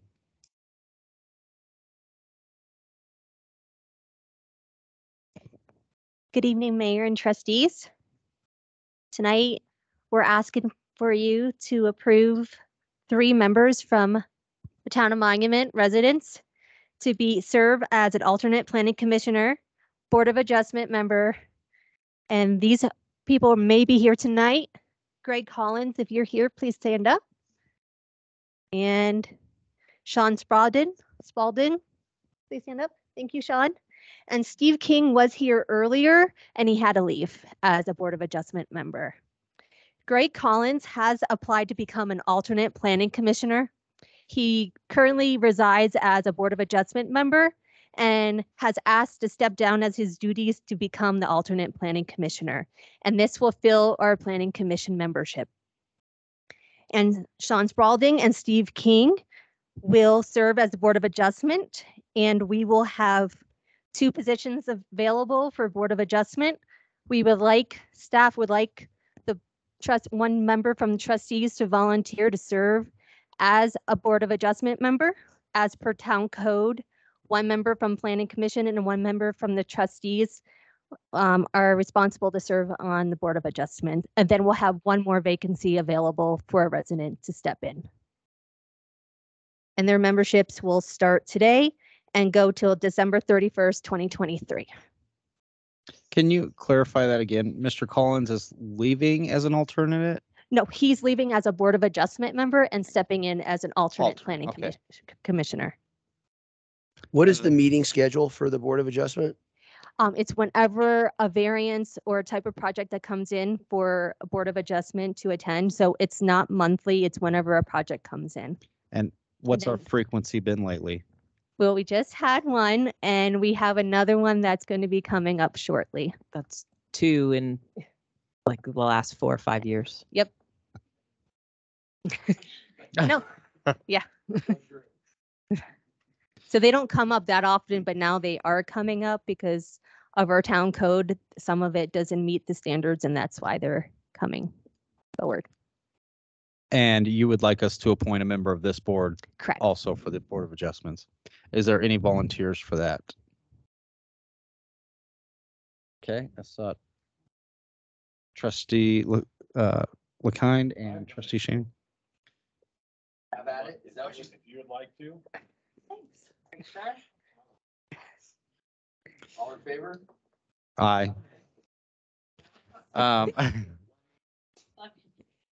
So, And the planning commission thanks you, Miss and the planning department thanks you. Miss Flynn, you have your volunteer from the board, and then I'll take a motion to approve the resolution. So moved. Second. We have a motion, a second. Ms. Hogan? Trustee Stevens, Yes. trustee LeKind, Yes. trustee Shaning, Yes. trustee Romanello, Yes. Mayor Pro Tem Elliott, Yes. Mayor Wilson. Yes. That motion passes 6-0. That takes us to item 5D. No, excuse me, 5C. Resolution authorizing the issuance of a special event permit, the annual 4th of July parade. Ms. Herman.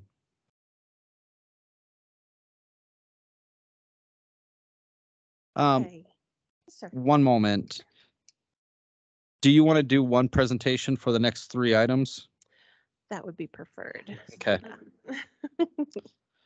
So Ms. Herman will be covering resolution 25, 2022, 26, 2022, and 27, 2022. Go ahead. All right, and although I'm presenting these events together, each resolution will need to be voted on separately. The special event applications are available for viewing in your board packet starting on page 43. And so for the record, I am Portia Herman and I am the Communication and Events Specialist. Nice to put some faces with the names. So the town has received an application from Monument Hill Kiwanis Club to hold the annual 4th of July parade on Monday, July 4th, 2022. Application has been reviewed by the appropriate departments. and this event requires the Board of Trustees to approve due to an attendance over 1,000 people, as well as street closures. The town has also received an application from Tri-Lakes Chamber of Commerce to hold their annual 4th of July street fair and beer garden on Monday, July 4th, 2022. The application has been reviewed by the appropriate departments, and the event requires the Board of Trustees approval due to the estimate attendance of over 1,000, as well as street closures. And the town has submitted an application for the Town of Monuments Party for the Parks concert to be held Saturday, July 16th, 2022. And the application has been reviewed by the appropriate departments and requires the Board of Trustees to approve due to an estimate and hopeful attendance of over 1,000 people. Applicants from both the Monument Hill Kiwanis and the Tri-Lakes Chamber of Commerce, as well as myself and other town employees, are here to answer any questions you may have. Okay. Questions from the board? I have one. The 4th of July parade, can you put some guarantee that the mayor's car won't break down this year?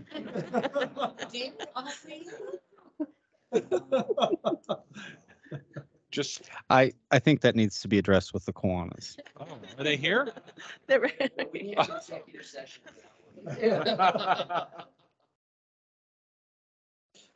Additional questions on any of these three items? Okay, seeing none, I will take a motion for number 25, 2022. I'll make a motion to approve resolution number 25 of 2022, a resolution authorizing the issuance of a special event permit for conducting the annual 4th of July parade. Second. We have a motion and a second. Ms. Hogan? Trustee LeKind, Yes. Mayor Wilson, Yes. Trustee Stevens, Yes. Mayor Pro Tem Elliott, Yes. Trustee Romanello. Yes. Trustee Shaning. Yes. I Good. moved. That was gonna go. That motion passes 6-0. Sorry. Resolution number 26, 2022. I'll move to approve resolution 26-2022, a resolution authorizing the issuance of a special event permit for conducting the annual 4th of July street fair. Second. We have a motion and a second. Ms. Hogan? Trustee Romanello, Yes. Mayor Pro Tem Elliott, Yes. Trustee Stevens, Yes. Trustee Shaning. Yes. Trustee LeKind. Yes. Okay. So I move resolution 27, 2022, a resolution authorizing the issue of a special event permit for conducting Town of Monuments Party for the Parks. Second. Does that fund a study? Ms. Hogan, go ahead. Trustee Romanello, Yes. Trustee Shaning, Yes. Mayor Wilson, Yes. Trustee LeKind, Yes. Mayor Pro Tem Elliott, Yes. Trustee Stevens. Yes. That motion passes 6-0. Thank you, Portia. Thank you. That takes us to resolution number 28, 2022, resolution declaring a vacancy on the Board of Trustees. Ms. Hogan? As most people are aware of, but if you haven't been made aware of yet, Trustee Clark has resigned her position as a trustee for the Town of Monument effective yesterday. The proposed resolution in front of you formally declares the vacancy in the Board of Trustees and outlines a process by which the board can make the appointment in a timely manner. It would require persons interested in being appointed to submit letters of interest and resumes to the town clerk by close of business on April 25th. It will also invite interested candidates to attend the regular meeting scheduled for May 2nd in the event the board would like to interview those candidates. Those letters of interest and their resumes with personal information redacted would be part of your board packet for that particular meeting. And if this resolution is passed by the Board of Trustees, I will make sure that the vacancy is properly noticed in the Tri-Lakes Tribune with all the details included and what's necessary and all the deadlines. And then I will also make sure that the town's website has that vacancy notice prominently displayed, and we will ensure that via social media, we notify the public appropriately. Thank you. Is the board good with this process? Is there any questions? Okay. Just have a question. How many days, since we're so close to the election, how many days do we have to make this appointment before it automatically goes to an election? You have 60 days from the date the vacancy occurred, which was yesterday. But the election will take place November 8th of 2022. So we do have, So the person that 7 gets months. appointed, if we do it within the 60 days, will also have to run for the election. correct. This appointment will only be ineffective until, it will only be effective until the next regular election. Okay. Yeah, Basically a 6 month or 5 to 6 month spot we're filling. correct. Okay. Do I have a motion for resolution 28, 2022? I'd like to make a motion to approve resolution number 28, 2022, a resolution declaring a vacancy on the Board of Trustees. A second. We have a motion and a second. Ms. Hogan? Trustee Shaning, Yes. trustee Romanello, Yes. trustee LaKind, Yes. Mayor Wilson, Yes. trustee Stevens, Yes. Mayor Pro Tem Elliott. Yes. That motion passes 6-0. This takes us to item 6, discussion items, increase in cost of the COP bond projects. Mr. Tharnish. Yes, good evening, Mayor and Board of Trustees. I've submitted a letter in your package because we're seeing several things come up in cost based on our latest projects. The one project that kind of drove this to the point where we felt the need, we needed to let you know what's happening now and what we expect in the next year to 2 years, and we can hope for the best as far as costs. The town's tank project, which the board approved several meetings ago, at a cost of 3.4 million. And back when we had the original estimates for that project, which was probably at least 6 months prior to the beginning of the COVID era, that was estimated to be about 2 million gallons, which in the water world used to be able to build tanks for about $1 per gallon. That was the kind of the average across the board. We've now learned that after that project went out to bid and the numbers came in, that the cost to build a tank now is about $1.75 a gallon.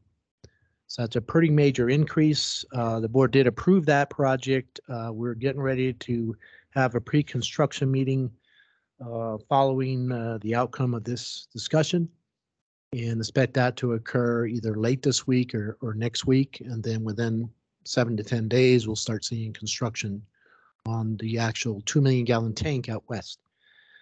But even a bigger issue is we recently had got a engineer's estimate for the pipelines that are connect that tank coming all the way into town.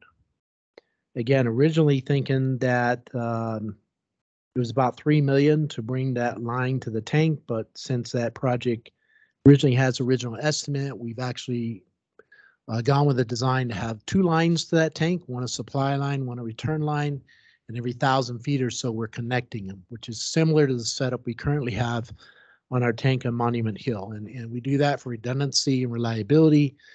If one tank line was to have a leak or a structural failure, it gives us the ability to isolate that section, open valves above and below it, and keep the water flowing to and from the tank. But the engineer's estimate for the pipeline portion of this tank right now, based on the latest data, is about 7,364,000. So it has more than doubled since 2.5 years ago when the original numbers came in. Total project cost for this tank and pipeline is 10 million or 10.8 million. And we've asked the engineers to do some additional cost saving measures. We asked them to get a bid on ductile iron pipe versus the C900 pipe, which is the standard blue pipe that you see on most construction projects, knowing that the cost for ductile is slightly cheaper and the availability is much better than the current blue pipe, as we call it. Also, we're looking at some of the costs built into the estimate are the emergency interconnects for the various systems. They will be in the bid when it goes out, but the town is not going to pay for those. Those will be the individual districts, and like the town of Palmer Lake, the fire district. There's another two other water districts, all having connections to tie in. So all those costs will be figured in, And we're hoping that we can knock that cost even further down. And I decided I'd bring that to your attention. But what this is going to do by going up to 10.8 million on an original $5 million project from 2.5 years ago, it's going to cause us to make some hard decisions on where we're going to find that money. We have additional funds in other projects that have not started yet. We have a water treatment plant that is scheduled to be built, but we may not need that because of the regional loop project. That's in the budget at 5.7 million. So we do have the ability to pay for this project to get it to construction as far as the pipeline goes. And then as we get further along into that project, we'll have to reevaluate the priority list and get what we can do. We do have other funds available through 2A. If it gets towards the end of this project and we need some additional funding to complete them, then we would consult with the town manager and figure out what's the best course of action. So I'm here to answer any questions related to this. And again, this is just to give you a heads up of, this is probably the biggest change on any of the projects we have seen. Some of our projects that we have completed have come in under budget. The well 3 redrill, for example, was more than $500,000 under budget. So there's some savings among other projects that stay in that original COP bond fund, the amount of money that we appropriated. I'll take any questions. I would just say, I mean, this is a huge cost increase, but it's also well behind. We needed this new tank 5 years ago, yes, if not longer. And I don't want to run the risk of any momentum stopping when we have a failing tank and we can't use it. So I think we bite the bullet on this and keep moving forward and try to figure out something as we go, because this needs to be completed as soon as possible. Yeah, I agree, because we need to fix that other well once it's built as well. I mean, this has been going on for The way other too long. tank. Yeah, the other tank. Yeah, sorry. I agree as well, but on the other projects that you think might be bumping down on the list for as priorities, do you have any idea what those might be? Well, the biggest one that comes to mind would be the treatment plant. If the regional loop project comes to fruition as we get closer and closer to looking at bonding for that, or looking at the regional effort of all 4 districts building this system, then we would be getting treated water from that line. So we wouldn't need the plant necessarily to process any well water from that. We do have other projects in line, a booster station upgrade that was budgeted at about 900,000. We've talked among staff about, we may alter that a little bit and just upgrade pumps and motors, and not necessarily we were going to bring it out of the ground. Right now it's inside a metal structure in the ground. We may end up leaving that there, but just upgrading the pump and the motor to get more capacity out of it. A few other minor projects that we can change and save a couple $100,000 here and there. So I think we're looking at as a large scale effort across all of the projects. I think in this letter I told you we had 6 of our projects completed. Yeah, 3 more of them were scheduled to begin this year, and we have the remaining 3, which are the smaller of the projects, which will be starting either later this year or early next year. And you mentioned the water treatment plant, and if I remember right, we have to use this money in a total of 3 years, correct? Exactly. Yes, sir. November of we're not- 2023. And we're not sure whether or not we'll need that water treatment plant. Exactly. If we go with the loop project, when we initially started designing that project, we thought we were going to be receiving raw water. Mhm. And so it looks like today, with some new developers participating in that project, that it's going to be treated water coming to Monument. So we might not need that treatment plant. So, but even by holding on to that money, we run the risk of starting a project with that money too late. Exactly. Yes, sir. So I think we could set that project aside for now. Right. Because we and do if have we funds in our decided, if we 2A. decided to do that project in the future, not using COPs, we do have money in the 2A fund That's what I thought. that would be able to fund that project. Okay. Any other questions or concerns from the board? Yeah, how much do we have left in our COP? Where are we at with that? Tom, do you have that number?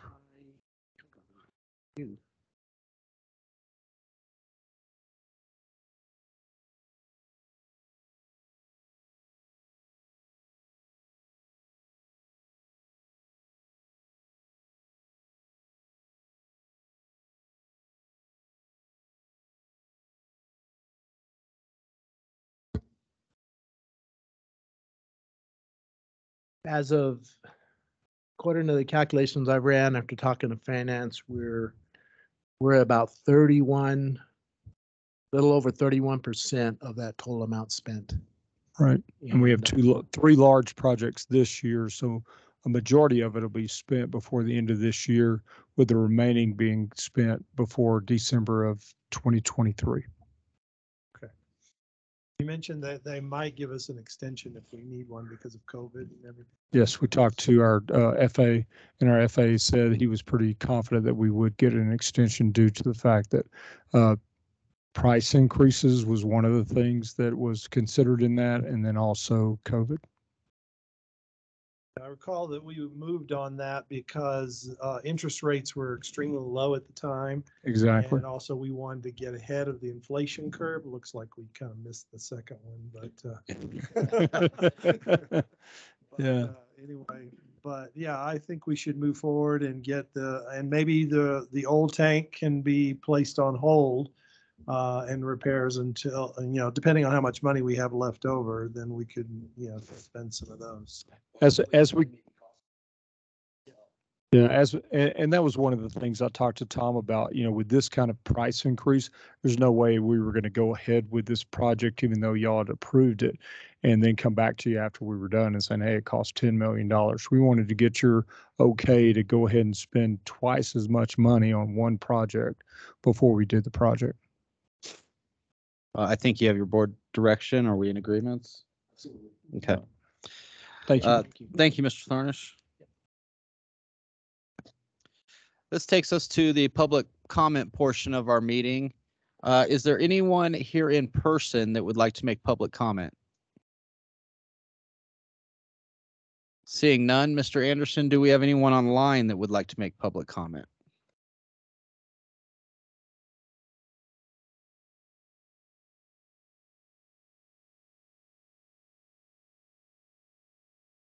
Mr. King, you have the floor. If you would like to speak, please go ahead. Okay, can you hear me? Yes. Okay. So I just wanted to circle back to this draft document for the amendment to the codes. And, and first off, I agree with Megan that it's better to amend the codes to get more in line with the comp plan than the other way around, since we have some discrepancies in it. Regarding the idling standards, there's a state statute that allows municipalities to regulate idling of trucks. For example, Denver has 5 minutes per hour that they're allowed to idle. But I also talked with Megan about that, and I agree with her that that's probably not a zoning issue. It's probably more of just an ordinance issue, since it doesn't really fit in the zoning code. Regarding the loading docks, I would be totally in support of one dock per 15,000 square feet, mainly because a PUD can ask for anything. If it's in the code, at least it has some teeth in it to allow restrictions or flexibility.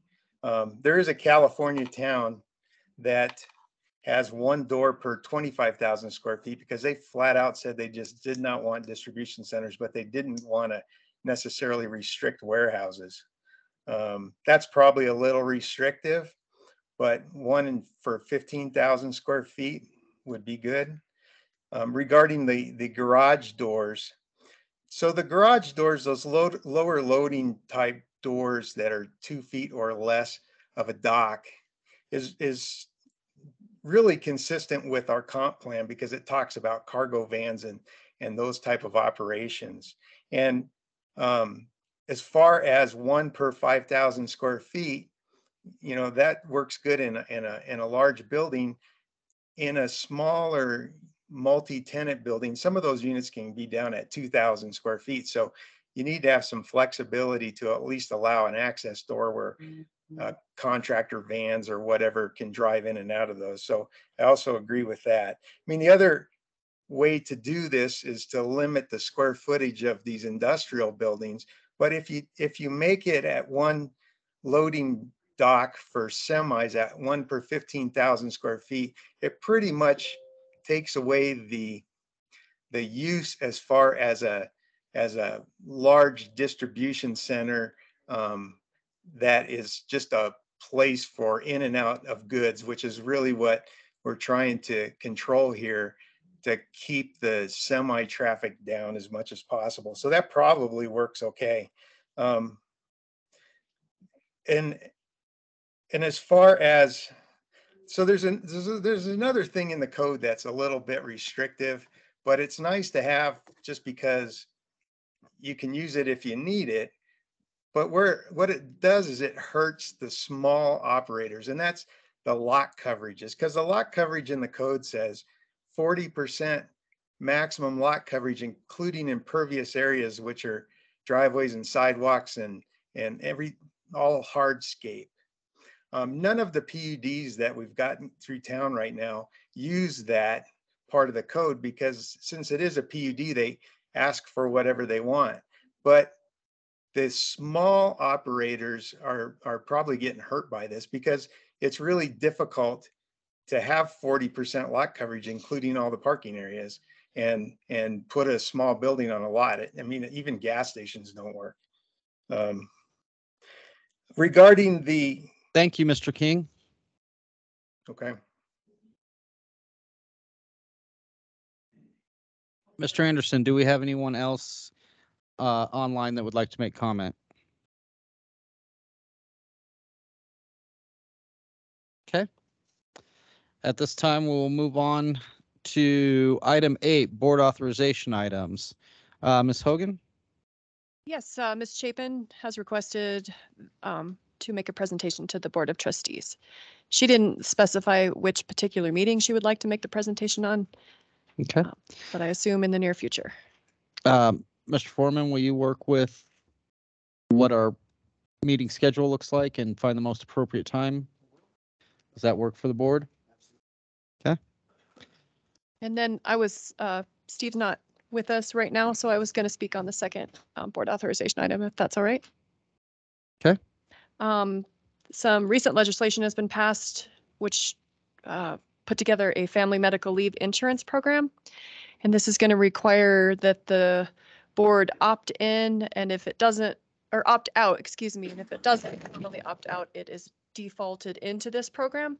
So what Steve would like to do is see if the board would be willing to sit down at a workshop before the May 18th meeting, so he could give some details about what the program entails and get some direction from the board as to which way they want to go with this program. Do you have any idea how much time he's requesting for a board workshop?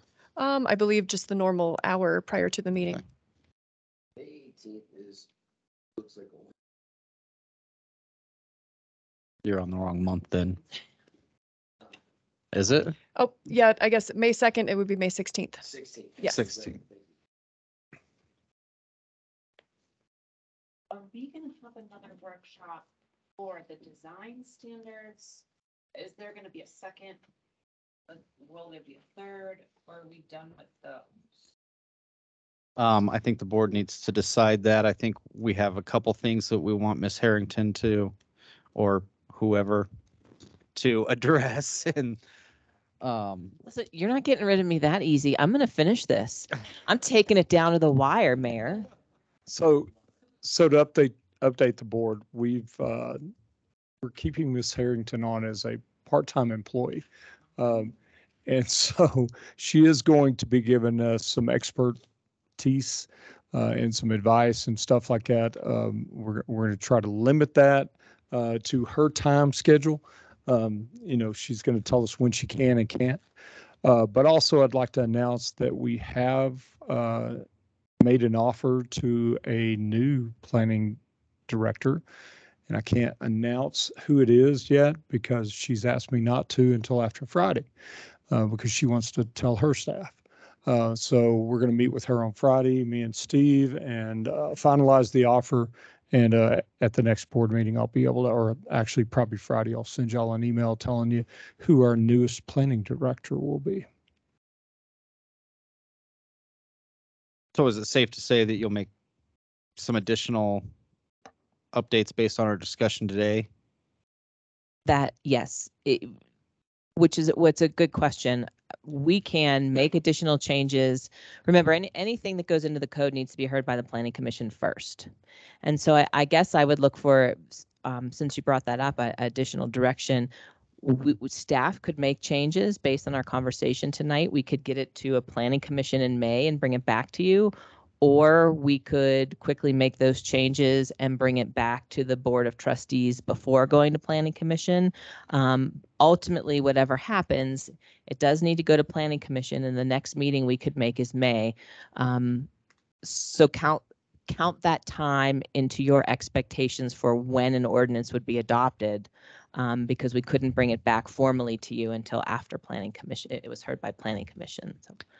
I would be good with it going to Planning Commission because we would still be able to make any additional changes afterwards, as needed. No, if they have approved what you've already.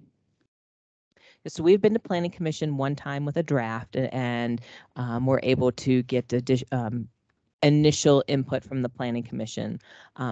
With any luck, we would take it to the Planning Commission at the May meeting, and they would make a formal recommendation, at which point we would bring it back to the Board of Trustees.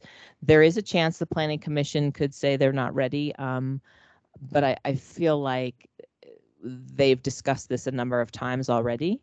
And I believe they would be ready to make a formal recommendation to the trustees. But Mayor, you are correct. If it went to Planning Commission, they made a formal recommendation to you and staff brought it back, the board could make changes, could postpone, could refer it back to Planning Commission.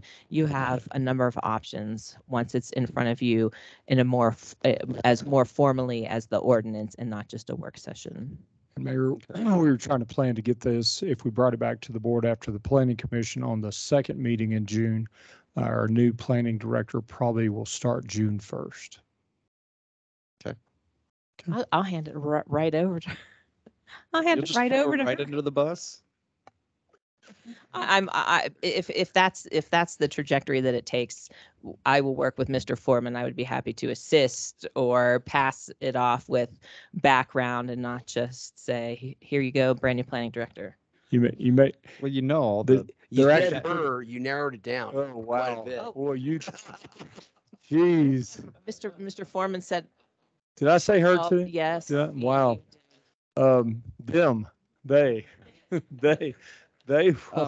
They will be here on the probably June 1st. But yeah, you may see a tag team effort between two really good friends bringing that to you. I'd give it to her and run. Does that work for the board? It go to Planning Commission and we'll take whatever recommendations they have and add our own. Yep. Yeah, I would like to request that the restrictions on the truck stops and the trucks and the semi trucks would also be included in the PUD zoning, so that they have that expectation. They're not just going to slide something through, something like that through, that they know that here's the parameters. At least, like I said, I want to be flexible for creativity purposes, but I don't think truck stops and a lot of semi trucks is what people had in mind with that. So we will, understood, and I'll make sure that we coordinate closely with the town attorney and be able to have that conversation with you in a PUD that's already approved. If it says truck stop is a permitted use, I'm talking about new ones coming out. New ones in the future. Okay. understood, and we can work through some of that. For now, I will plan on taking it forward to the Planning Commission in May. But of course, I will send you all emails when an updated draft or the documentation is posted online. Because this is legislative, you can look at it online, and we will continue to post all comments, all drafts, all information online at the town website for you to review. So between now and the next meeting, can we add suggestions? Because I know we really only got about 20 minutes to discuss. So there were a couple, and they're minor topics, but I didn't get to them. And I don't know if the other trustees have remaining concerns. So if in this process, say 5 days from now, can we continue to be adding things? I don't want to waste everyone's time. So if we could do it, outside of the meeting, just emailing you, is that acceptable? Absolutely. Okay. Trustee Shaning, if we're going to continue on a trajectory to a May 11th Planning Commission, staff would just want to wrap everything up by the last week in April. So probably April 27, 28. That's about 3 weeks from now. That's when the Planning Commission packet is due, and we would want to put a memo together. So we'll incorporate any emails or information that we receive from the trustees or any citizens. We will continue to gather all of that and incorporate it as we can.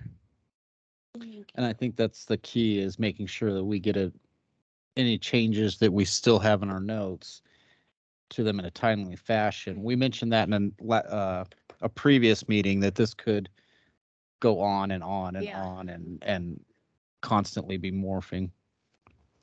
So what was that date again? I would say April 28th at the latest. Okay, so if the board would have any changes or recommendations in by April 28th.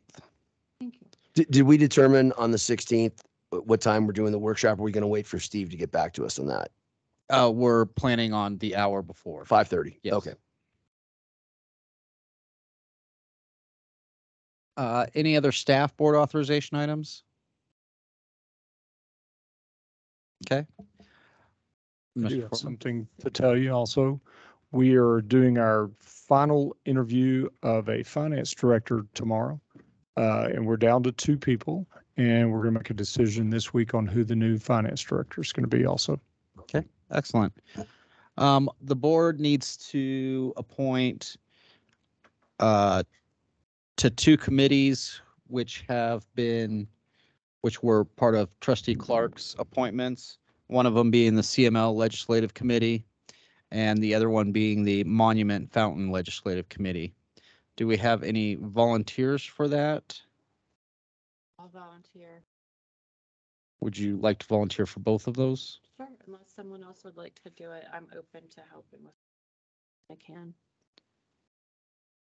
Okay, any Combs or other volunteers? I will have Mr. Foreman get you those schedules. The Monument Fountain one, I know is on Monday afternoons. Okay. It's usually an hour long. Every Monday? During session, yes. Well, I shouldn't say every Monday. I'd say the majority of Mondays during session. Okay, thank you. Okay. Moving on to Board of Trustee comments. Do we have any board comments? I just have a question. Since you mentioned the finance director, what's the status about treasurer? That's who I meant, the treasurer. Okay. She's treasurer. Yeah, I keep forgetting. No, one. She's treasurer this year. If the charter passes, she'll be finance director. Yep. So treasurer. And we went with a finance director starting point so that staff had the time to work with them prior to us appointing them and having to go through the process if something doesn't work out. Easier if it doesn't work out. Yes, Exactly. correct. Easier for me to relieve them of their duties than you. Okay. Did we do Board of Trustee comments? Okay, that was it. Any other comments? Oh, yes. So we met with two members of CDOT today to discuss the Terrazzo and Baptist Road traffic fiasco. And the options they presented to us, we reviewed with them, and it appears that we would be doing a 1x2 traffic circle that will allow the best flow of traffic with the least amount of cars bashing into each other. It's good option. Yeah. We also discussed the possibility of adding a decel and acceleration lanes on the on-ramp, which would allow traffic to go into the south side of the property. But that was squashed down due to state code does not permit using the on-ramp for getting access to other buildings or other development. So we don't have an extra way to get into that development. It'll all have to be through the traffic circle at Terrazzo. Or you can continue on to the next one because we have a line of traffic circles growing there. Yeah. And they're going to be available too, they said, right? They would be coming Yes. back to. I think they had some really good statistics on how this particular traffic circle works. They will be supplying us a link so that we can post that information online.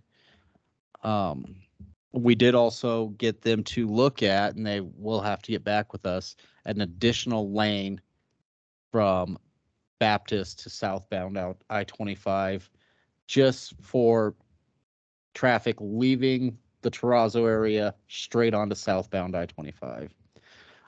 They said they'd get back with us, but it was the statistics I thought were very surprising. Yeah, it was 78% less serious accidents using the roundabout versus a signal. So Huge difference. that's pretty good. And then I had one more brief comment / update.